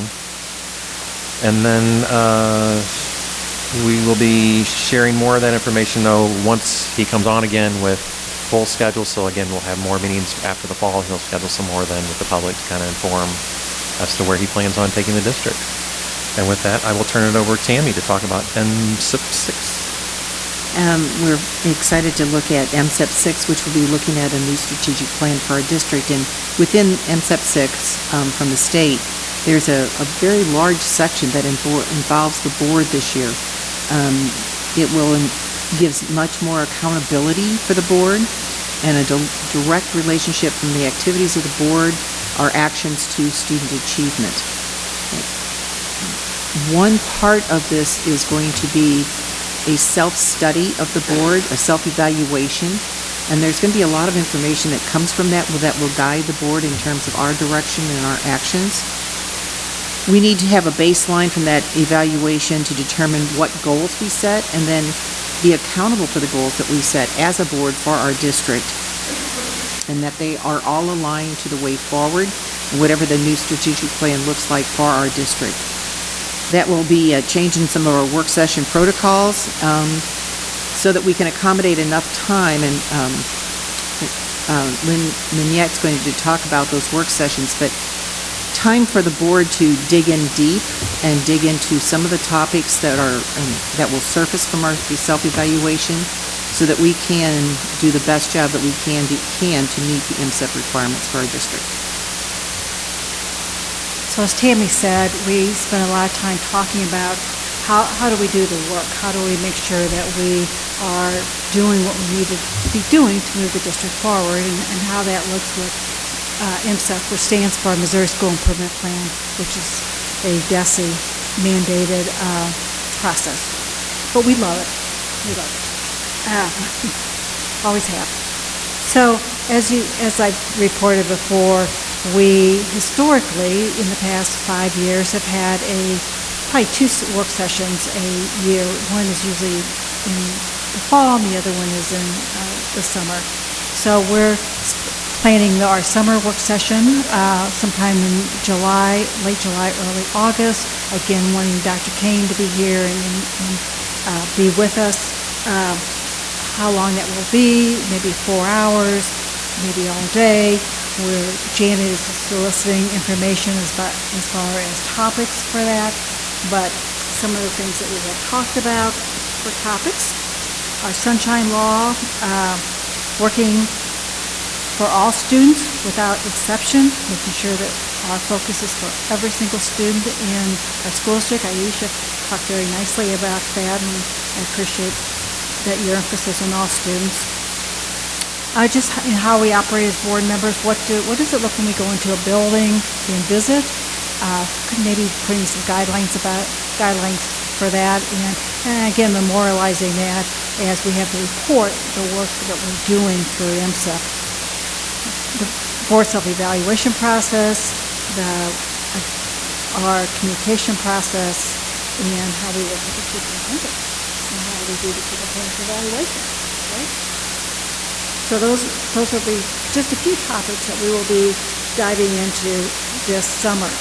We also then talked about how do we schedule our meetings and our other work sessions for the 22-23 school year to make sure that we're doing all the things that we need to be doing for MSEP 6. And as Tammy and I reviewed that a couple weeks ago, we sat a few hours and went through it. It's really beneficial to our board. So I'm excited about having that structure.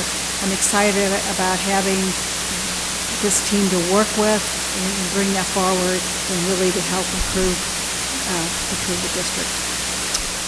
We also then talked about how some things are on the consent agenda, and I know Janet gave a handout here how to handle consent agenda items. That was a discussion. And then, of course, what's our schedule for our co-presentation for next year? We have one this evening, and so what do the presentations look like for next year? And so we'll be gathering information. That will be a great thing for us to listen to as we go forward with Dr. Kane's, what do we call it? Dr. Kane's lead, learn, listen. Listen, learn, lead. Listen, learn, and lead. Yeah. Town hall type meetings. So, what do you all want? What does our community want to hear? It's great for us to have the presentations, but we also want that information going out to our community as well. It was a long meeting. It was a great meeting. It was a great team. Big thank you to you and Tammy for taking on the MSIP 6 breakdown. I know you guys really relish that opportunity, and you both do an excellent job of going through that, making sure that we're going to implement all the right things into our board processes. So thank you. And do we want to try and finalize our date then? We've got July 19th, July 20th, and then August 3rd as our final 3. Anybody want to chime in on their thoughts?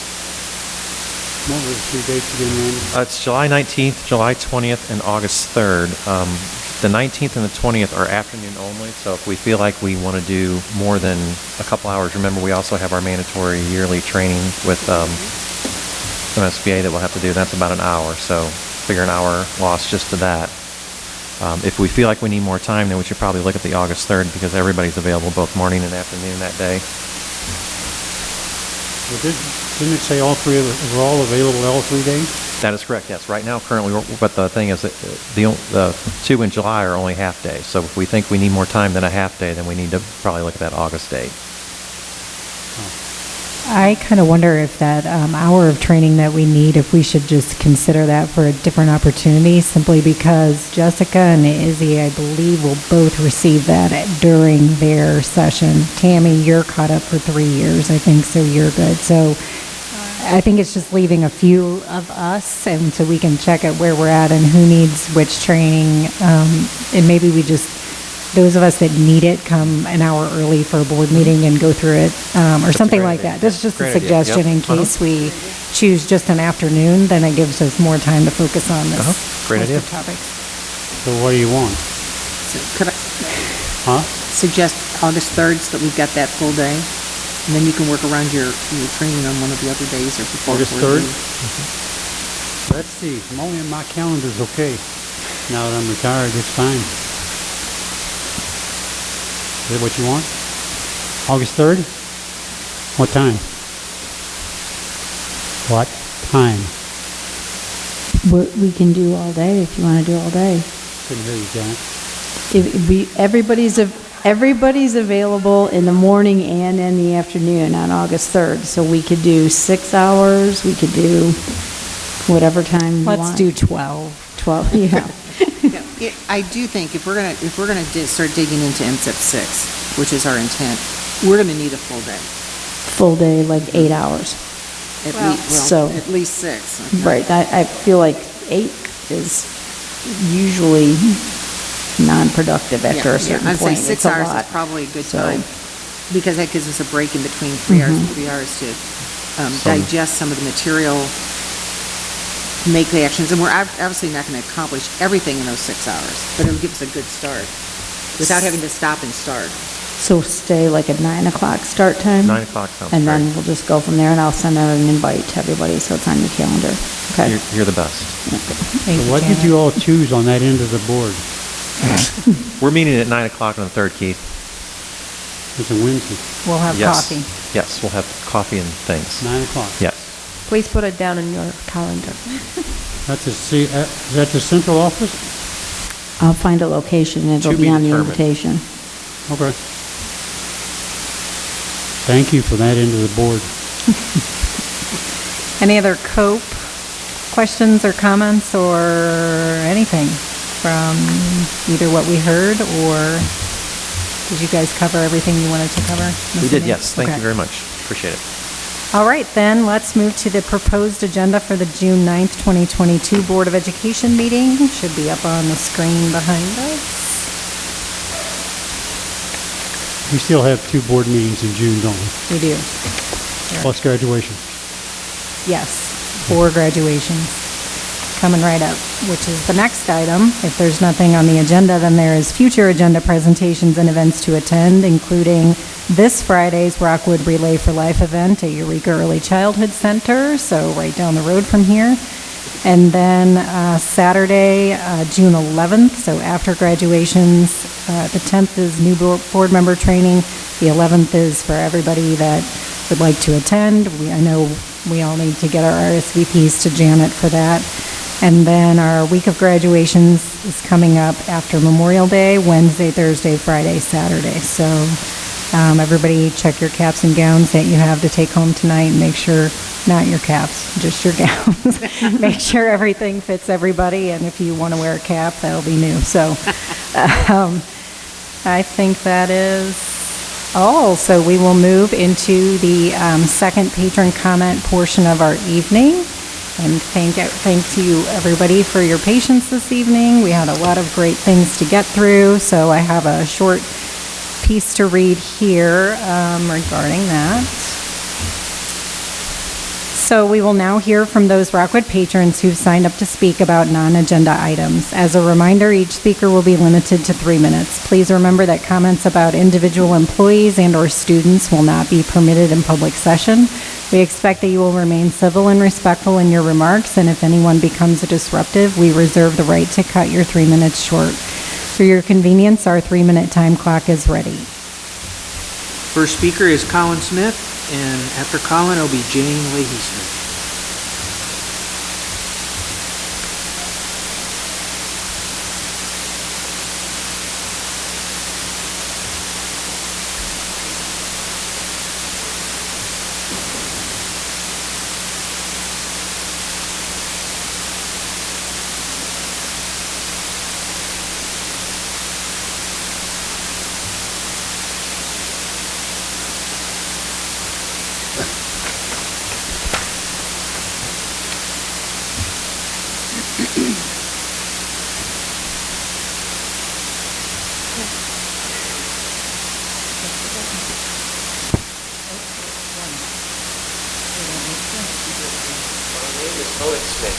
I will graduate and be done with going to school this June 1st.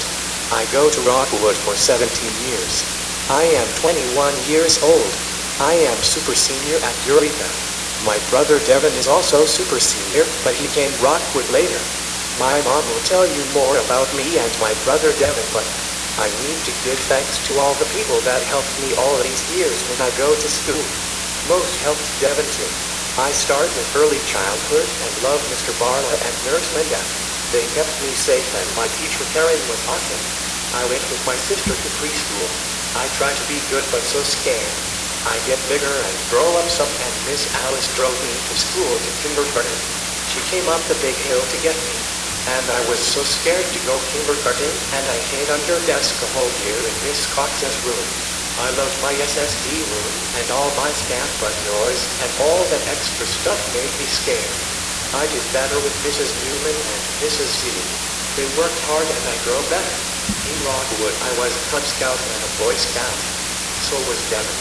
I learned my Scout stuff from Mr. John and Mr. Charlie. I never forget camping with them and Devin and all our friends.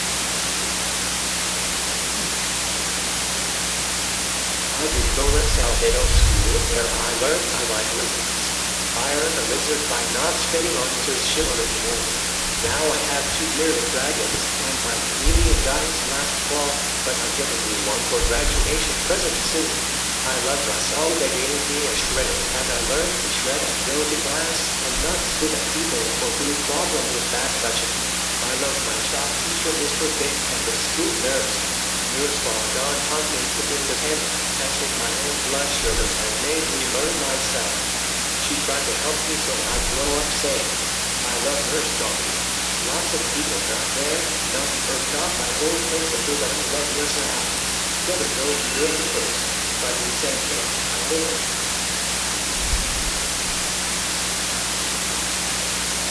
Then I go building, and it takes time to work. I tried walking, but I am not good scheduling, and I always late on feeling. I managed to feel it here, so I learned the other things and get better to do later. Listen to your color and Coach Hunter and Coach William. Then I will help you as I learn it all. I learned the daily science, and I learned to shred, and I learned to walk everywhere by myself at school. Lost good people and good ones. So many good people. I need to say goodbye and thank you. This big shower is so really, and I can't feel it now. I built things with my dad and sisters on Saturday and efforts this summer. I know nothing is truly able to be done. I like to regret I missed them. My friend Ben took me to practice in a lawn football game. I was the best friend in next year. Mr. Devin is quite hard with Joyce and some people. I was so sad that they made me happy. Over the years, I looked back at my life. Mrs. Skinner was so good to me and Devin always smiled. She died like my wizard and grandma. I was sad. I tried swimming class and got jealous with my girl Beatrice. I love Beatrice. I did things and started to late. I made everyone happy. I was happy. I tried so hard to do it. But you were all concerned. Lots of good people are good. So many good people who can't do it.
But basically, my family consists of every spectrum of students that we serve in Rockwood, from race, gender identity, disability, and academic achievement. I use generally the entire spectrum, and I need to let you know that you do an amazing job. That many of the things that I disagree on, and many of the issues that I've had are not with the community and our district as a whole. They are, you guys together as a package are something that are worth fighting for. I can tell you how Rockwood has changed. I want to tell you about Devin. Devin is not a student who would have been to Rockwood 17 years ago. Devin came to us and started as an application school. I just fight to get him back. He came to us when he was 7 years old. He came back, and we were not sure if he was going to school because that wasn't his focus. But Devin, in the course of living with us and family, he has lots of people to thank for his services. He is amazing. But the best memory, and I can share this with Devin, is with his Cub Scout troop, and our whole job is to get him at the top in the United States. And he's never gone on a rebuild national trip when he did, and you're not their leader, you're just a person carrying the stuff around. That meant 18 boys and myself back in my day at our state, and in another state. And it was one of the last things in life that Devin was able to do. With his group of friends who graduated in 2020 as 15-year-olds. Those were the years when the presentation took place, the reductions of the diversity, everything in Rockwood. Words have changed. Words are no longer gone. We don't use permanent retardation. We don't use unemployment. That is actually something different. And then my children started. I am very proud of Rockwood and including in our school. And we thank you for almost 18 years for both of you.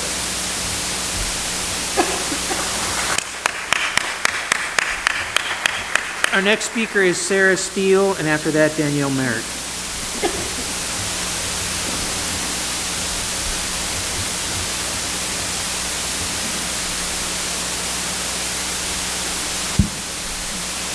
My name is Dr. Sarah Steele, and I'm a parent of 3 Rockwood students, one in elementary, one in middle, and one in high school. I am here tonight as an ally and parent of an LGBTQ student. According to the most recent Gallup poll, 1 in 6 people of Generation Z self-identify as LGBTQ. Rockwood has over 22,000 students. That means that there are over 3,500 Rockwood students who either are or will eventually identify as LGBTQ. Right now, in Rockwood, our LGBTQ students need the support of their teachers, administrators, peers, and board members. LGBTQ students are more likely to experience discrimination and bullying. They are also at risk for depression, self-harm, suicidal ideation, drug use, and academic problems. Research shows that positive school climates can reduce these negative outcomes. Importantly, benefits of a positive school climate do not stop with just one group. When schools create welcoming and inclusive environments, all students report feelings of belonging. These are not just liberal feel-good results. Educational and neurological research verify that a stressed brain cannot learn. Social and emotional well-being is the foundation upon which all academic learning relies. Social and emotional health is fostered by inclusive policies and practices. In turn, students experience better grades and fewer school absences. Rockwood's core values acknowledge the necessity of social and emotional well-being. I want to emphasize three components of our core values. First is to be, quote, guided by the academic, social, emotional, and physical needs of our students. Second, quote, our schools are warm, welcoming places where children, staff, and families thrive. And last, quote, we honor differences as we provide equal access for all learners. Social and emotional needs, warm, welcoming places, honoring differences. This is what we are in Rockwood. This is what we must continue to be.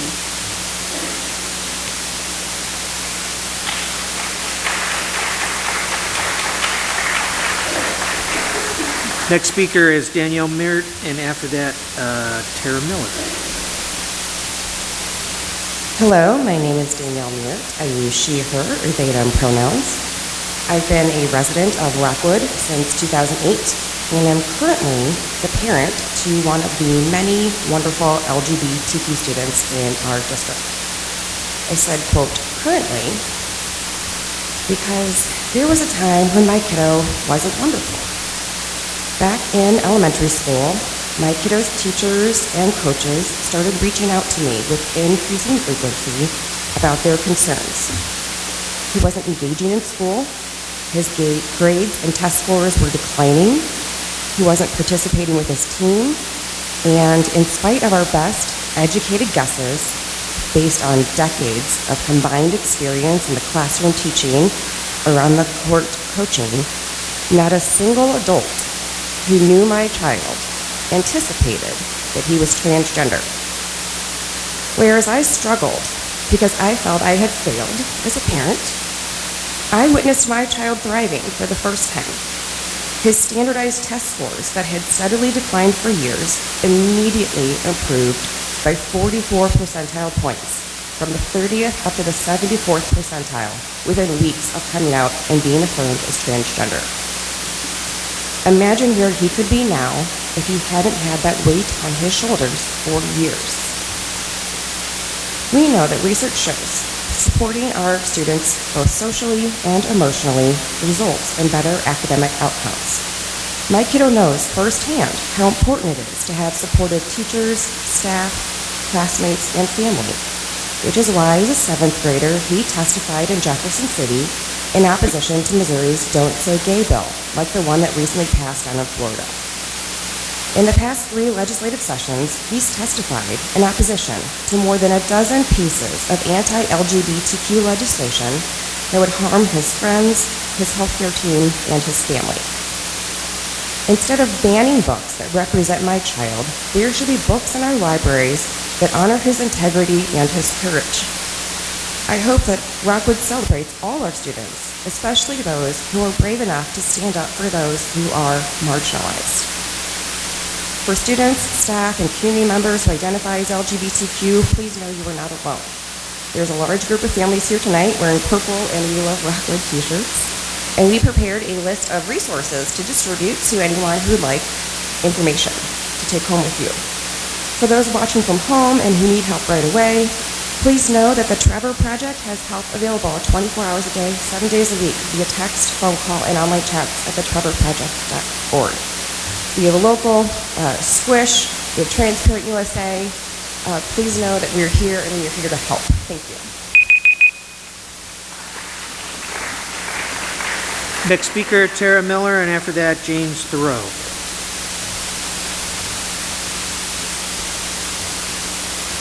Hello, my name is Tara Miller. My pronouns are she, her. I both work and live in Rockwood, and I am transgender. Imagine that you're in class taking a test. The only problem is you can't give the right answers because you aren't even given the questions.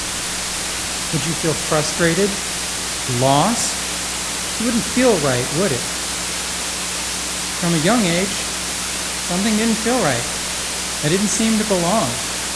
I can say that now, but this younger version of myself didn't have the knowledge or experience to express this, any more than I could do calculus. And well, I still don't get calculus, but that doesn't mean I was stupid back then. On the contrary, it meant I was a child, a curious child, a precocious child, a child that loved learning because I was desperate to understand myself and my place in the world. What I did know at that young age was I didn't want to hang out with the boys in my class, but the girls certainly didn't include me, so I just did my own thing. Adults chalked me up as shy or quiet or introverted or weird or asocial, all too eager to give me labels instead of helping me give myself labels. So I forged my identity based on what others expected me to be, or worse yet, what I thought they expected me to be. It took over 3 decades on this planet to finally ask the question I had been yearning to for so many years. Who am I? In formulating my answer, I realized that life isn't about finding yourself. Life is about creating yourself. This process of creating myself has helped me build a solid foundation upon which I could finally start to address some of my issues and improve myself. It's a process that continues to this day. But I often wonder, how would life be different if I had asked myself that question much sooner? Would my family have supported me and guided me? Failing that, what if I felt comfortable talking to a teacher or a counselor who listened without judging, who had the knowledge and experience to guide me, but not impose upon me how to create myself? Fortunately, queer youth today have better access to tools and support in order to create themselves.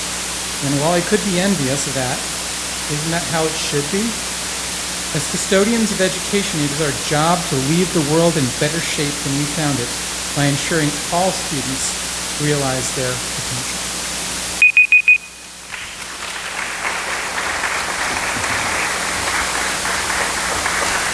Next speaker, James Thoreau, and after that, Arlene Murray. Hello, my name is James Thoreau. I use he, him pronouns, and my kid is a student at Marquette. I'm here today to thank all the school librarians for everything they have done and are doing to serve all the students in Rockwood. Librarianship is a very diverse field. I personally am a legal research librarian at a large law firm, so my experience with the day-to-day operations of a school library are not very deep. But we do share the same fundamental principles. For example, S.R. Ranganathan's 5 Laws of Library Science. Ranganathan was an Indian scholar who is considered the founder of library science. His 5 laws are still studied in library school today. As fundamental principles, they sound simple but convey much. I'm going to focus on 3 of them. First, every reader a book. This means libraries and librarians are to serve a wide collection of users by resources to fit a wide variety of needs and refrain from judging what users choose to read. The librarian's job is to help each user find the resources they need no matter what our type is. Second, every book its reader. This law states that all books chosen to be in the collection have a place in the library. even if only a small demographic might choose to read them. Libraries are meant for all members of the community. They're curated to serve everyone in the community. And finally, a library is a growing organism. Libraries should be dynamic institutions that adapt to meet the changing needs of their users. This was put to the test during COVID in terms of the format of materials available, digital versus print, and continues today with a new focus on branded books. So when we have members in our community saying on podcasts that they don't want to breathe the same air or share water fountains, or don't want certain people to vote or reproduce, and want to throat punch LGBTQ people and call people names such as live art, it is important to thank librarians for addressing all students' needs, especially those who are marginalized. When someone drives 200 miles to kill people of color, such as in Buffalo, because of a belief in false replacement theory, it is important to thank all librarians for teaching information literacy so that students can recognize crazy conspiracy theories. I want to thank our school librarians for the work they do with all students. To be clear, wanting resources that are inclusive of all students, including not only LGBTQ, but also students with developmental differences or from different ethnic or racial backgrounds, is not some crazy liberal agenda. It helps all students by addressing each individual student's specific needs. Thank you, and thank all of our school librarians.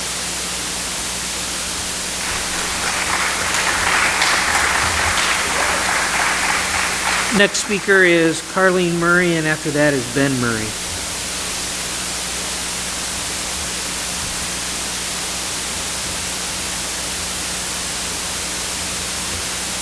Good evening. My name is Carlene. I am a parent of two strong, independent-minded Rockwood students. Tonight, I came to speak to you about equity. While the district has committed to an educational system that centers on equity, one major roadblock I have frequently seen are the very different definitions of equity among various Rockwood stakeholders in the community. Equity is not a word with a negative connotation. Equity does not mean taking something away from one student and giving it to another. And equity does not mean providing advantages to some students and not others. Instead, equity is about looking at each student as individuals and removing roadblocks that are unique to individual students. It is not about bringing every student down to a lower level. It is about raising all students up. It's about identifying the various roadblocks faced by students which interfere with their education and providing the resources and support for every student so that they may all benefit and learn with a fair and equal footing, without taking resources away from other students in the process. And a focus on equity is required to meet the district's mission statement to do whatever it takes to ensure all students realize their potential. If we, as a district, cannot meet the social, emotional, and physical needs of our students, then we are not just failing to allow them to thrive, but we are actively hurting them both emotionally and academically. At the very core of meeting the needs of students and staff is accepting every individual for who they are, whether from the point of view of a parent or the entire district, and this, in turn, helps to benefit every person in the Rockwood community. This is also detailed in the Rockwood School District's Educational Equity Resolution, which was passed by the board on July 23, 2020. And here's an excerpt from that resolution. The district, by and through its Board of Education and Superintendent of Schools, will continue to relentlessly pursue systemic improvements to policies, practices, and programs, and continue to provide educational opportunities to ensure that every student and staff member, regardless of race, color, religion, sex, gender identity and expression, sexual orientation, perceived sexual orientation, genetic information, marital status, age, national origin, disability, or economic status, can fully realize the district's mission statement and thrive in the district and beyond. Thank you.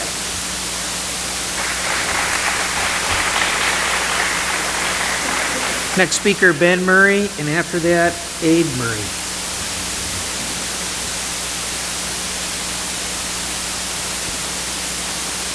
Good evening. I'm Ben Murray, spouse of the wonderful person that just spoke. My pronouns are he, him. I know many people don't understand how someone can have different gender identity or that gender and biological sex are not the same thing. When I was growing up, I didn't understand this either. Like many people, I thought the two words were synonymous. Luckily, I had people around me to explain the difference. And later, when I spent time learning some sociology, this further increased my understanding of what gender actually is. So don't be afraid to learn, to ask questions, ask for resources. Once you understand something, you stop fearing it. We're all human. We tend to resist change. The ideas when we grow up shape the neural pathways in our brains, solidifying many of the ideas and thoughts, opinions that we have when we're young. And that makes it harder to understand ideas that are new to us as we get older. Research on neuroplasticity has shown though it's still possible to regain some of that open-minded worldview that you had as a kid. And that can help us better understand this ever-changing world around us.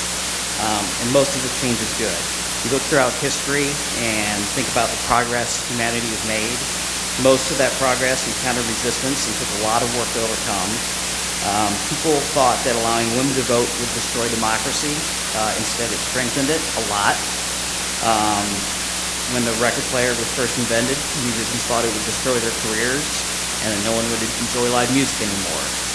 Instead, it expanded the audience beyond their wildest imagination. And then when the printing press was invented, people were afraid of books and the ideas that it would spread. Well, those ideas did spread. One example, Thomas Paine, in his pamphlet titled Common Sense, which was published in 1776, called for American independence.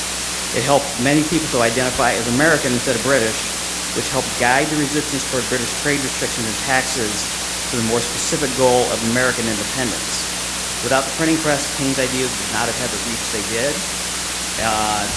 Arguably the most important tool that led to the founding of our great country, but its ability to spread new ideas helped inspire the concepts, including those contained in the First Amendment. And those are just a few of the countless examples of how being open-minded to new ideas kind of helps move society forward. So please love and accept your children, love and accept your community. Don't fear new ideas and societal norms that are embraced by our children and young adults just because you don't understand them. Keep an open mind. Listen to the younger generations about their experiences, thoughts, and ideas.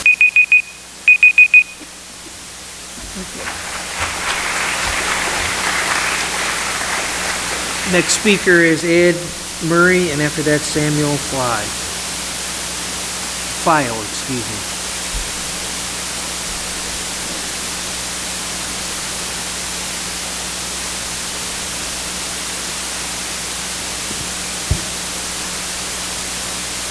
Hello everybody, my name is Ada Murray, my pronouns are he, her, and I am a fourth grader in Rockwood.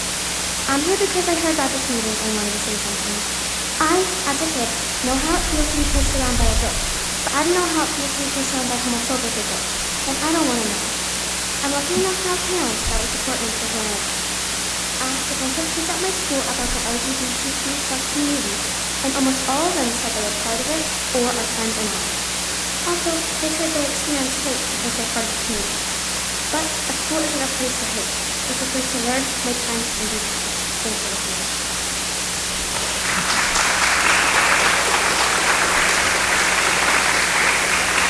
Next speaker, Samuel File, and after that, Nick Zingarelli.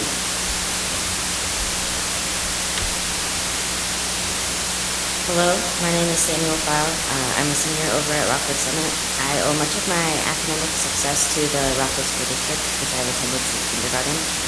I've received an excellent education here, which I'm forever thankful for. However, a school is not just a place to learn math and English. It is also a place to develop your character and identity as you grow from a bright-eyed, eager child to a young adult ready to enter society. And I'm not sure that this school district has fully supported me in that endeavor. In 7th grade, I became unsure of my gender identity. In this matter, I was fully unsupported by my school. Never had I been exposed to anything other than the cis-hetero narrative, leaving me to discover myself through a mishmash of online sources. I was asked to be mature beyond my years in order to simply understand myself. Unlike the staged introduction of sex education to suit the maturity of the audience, I was thrust into the depths of the internet, which included very confusing and mixed messages. There was no guidance. When I disclosed my newfound identity as male to my middle school, there was lackluster support. Yes, there were select individuals who were my ally, but only because it was already within their nature to be such. I doubt the school had any training of substance regarding the support of queer students. When requesting that teachers refer to me by my last name and use any other pronouns than she, her, many failed to comply. When it came to restrooms and locker rooms, I was required to use one of the only 2 gender-neutral bathrooms found within the school. I also faced harassment from other students because they had never been exposed to anything other than disgust and resentment towards the queer community. Rockwood curriculum fails to educate young pupils about diverse identities, which goes into bigotry and resentment in its older students, and subsequently the young adults that it produces. Upon entering high school, I received more support, albeit still lacking. There were more single-stall, gender-neutral restrooms at my disposal, although I could not use the boys' restroom, which I requested access to every year. Only after the recent Missouri Supreme Court case that prohibits public schools from barring transgender students from the restrooms of their true gender identities was I finally permitted to use them. The only support I have fully found within Rockwood's buildings does not come from anything that the district has instituted. It has only come from the individual people I have been fortunate enough to encounter, and it has not been enough. Even with the support from the adults and peers that I have found, I have encountered obstacle after obstacle. For years, I would be marked absent whenever there was a substitute because it was not clear that I could change my name in the system via a convoluted paperwork. For years, I would not have been able to participate in sports because I had to be on hormone therapy to do so or prove that it was not recommended by my doctor. For years, I habitually ran late to class because of which bathrooms I was permitted to use. I do not want this to be the unfortunate case for current and future queer students of Rockwood. We are not going through a phase, and we are not going away because you wish it. We demand to be seen, we demand to be heard, and we demand change. Thank you.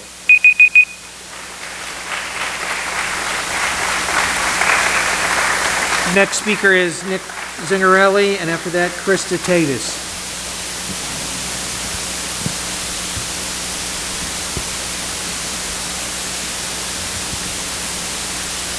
Good evening. My name is Nick Zingarelli. I spoke to this board approximately a year ago to express my gratitude for the support that we have received. As some of you know, my daughter came out as transgender in December of 2020. When this happened, a lot happened, and yet not much at all happened. We contacted Werther Elementary and easily had her name and gender pronouns changed. Werther's teachers, counselors, principal, and students embraced her without question. We experienced the same seamless transition when she started at Selvage Middle School last fall. The schools in this district have unquestionably supported our family on our daughter's journey, and we are so grateful for this. After our daughter came out, we met parents of other transgender kids, and they educated us on the fight that is unfortunately required to make sure that your child can be their true selves in Missouri. My wife first traveled to Jefferson City in 2021 to testify against bills that would eliminate our daughter's access to essential medical care and to be able to play sports with her friends. This year, I made 4 separate trips to the state capitol to testify against similar bills before both the House and the Senate. During the legislative sessions that last from January through May of each year, we worried constantly. Every day we would wake up and wonder if today would be the day that unfair and exclusionary legislation would be passed. We can no longer subject our child and ourselves to this stress. 2 days ago, we closed on the sale of our house in Baldwin. My wife's final day as a mental health counselor in a neighboring school district is June 2nd, and my last day as an attorney for the Missouri Department of Social Services was this past Friday. We will move out of Missouri as soon as the school year completes. I am here tonight as a cautionary tale of what happens when leadership speaks with a voice of exclusion. The people that they are charged with leading leave. So far, none of the legislation offered has become law in Missouri. However, the ever-present threat was enough to force us out. To date, Rockwood has set itself apart as a leader in promoting diversity and inclusion. I would urge Rockwood to continue forward on this path. Otherwise, people will leave this district just as we have left this state. I thank you all again for your love and support of my daughter, and I wish you all the best.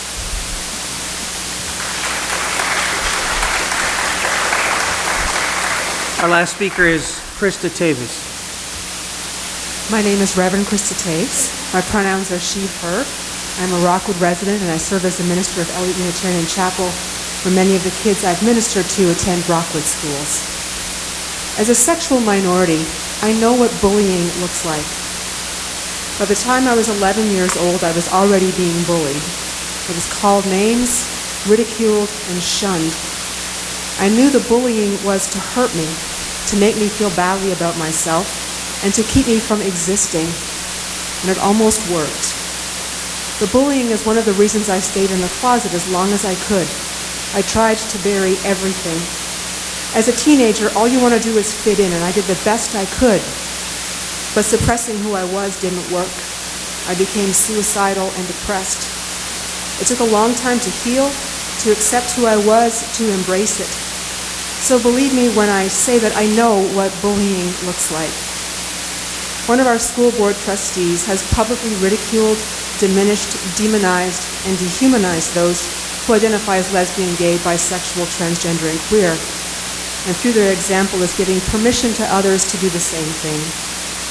This makes life more dangerous for sexual and gender minorities, and I'm very concerned about the children and youth in our schools who are already paying the price. And I know the price because I paid it myself. At a recent school district awards ceremony, several LGBTQ students did not come because they would be forced to receive an award from this board member who makes them feel unsafe. The response from the district is that those children could choose or not choose to come. The district advocated its responsibility to protect our children and left it up to our children and their parents whether or not to take the risk of exposing themselves to someone who has said they do not want to breathe their air. When those students step foot inside our schools, it becomes your job to ensure that our schools are a safe place for all our children. And this is why I am asking the Rockwood School Board to protect them by ensuring that the school board trustee does not come into contact with any students until they have apologized, been willing and open to understanding the harm they have done, and expressed a conviction to make amends. The risk of damage is simply too high to allow Ms. Park to access them. Thank you.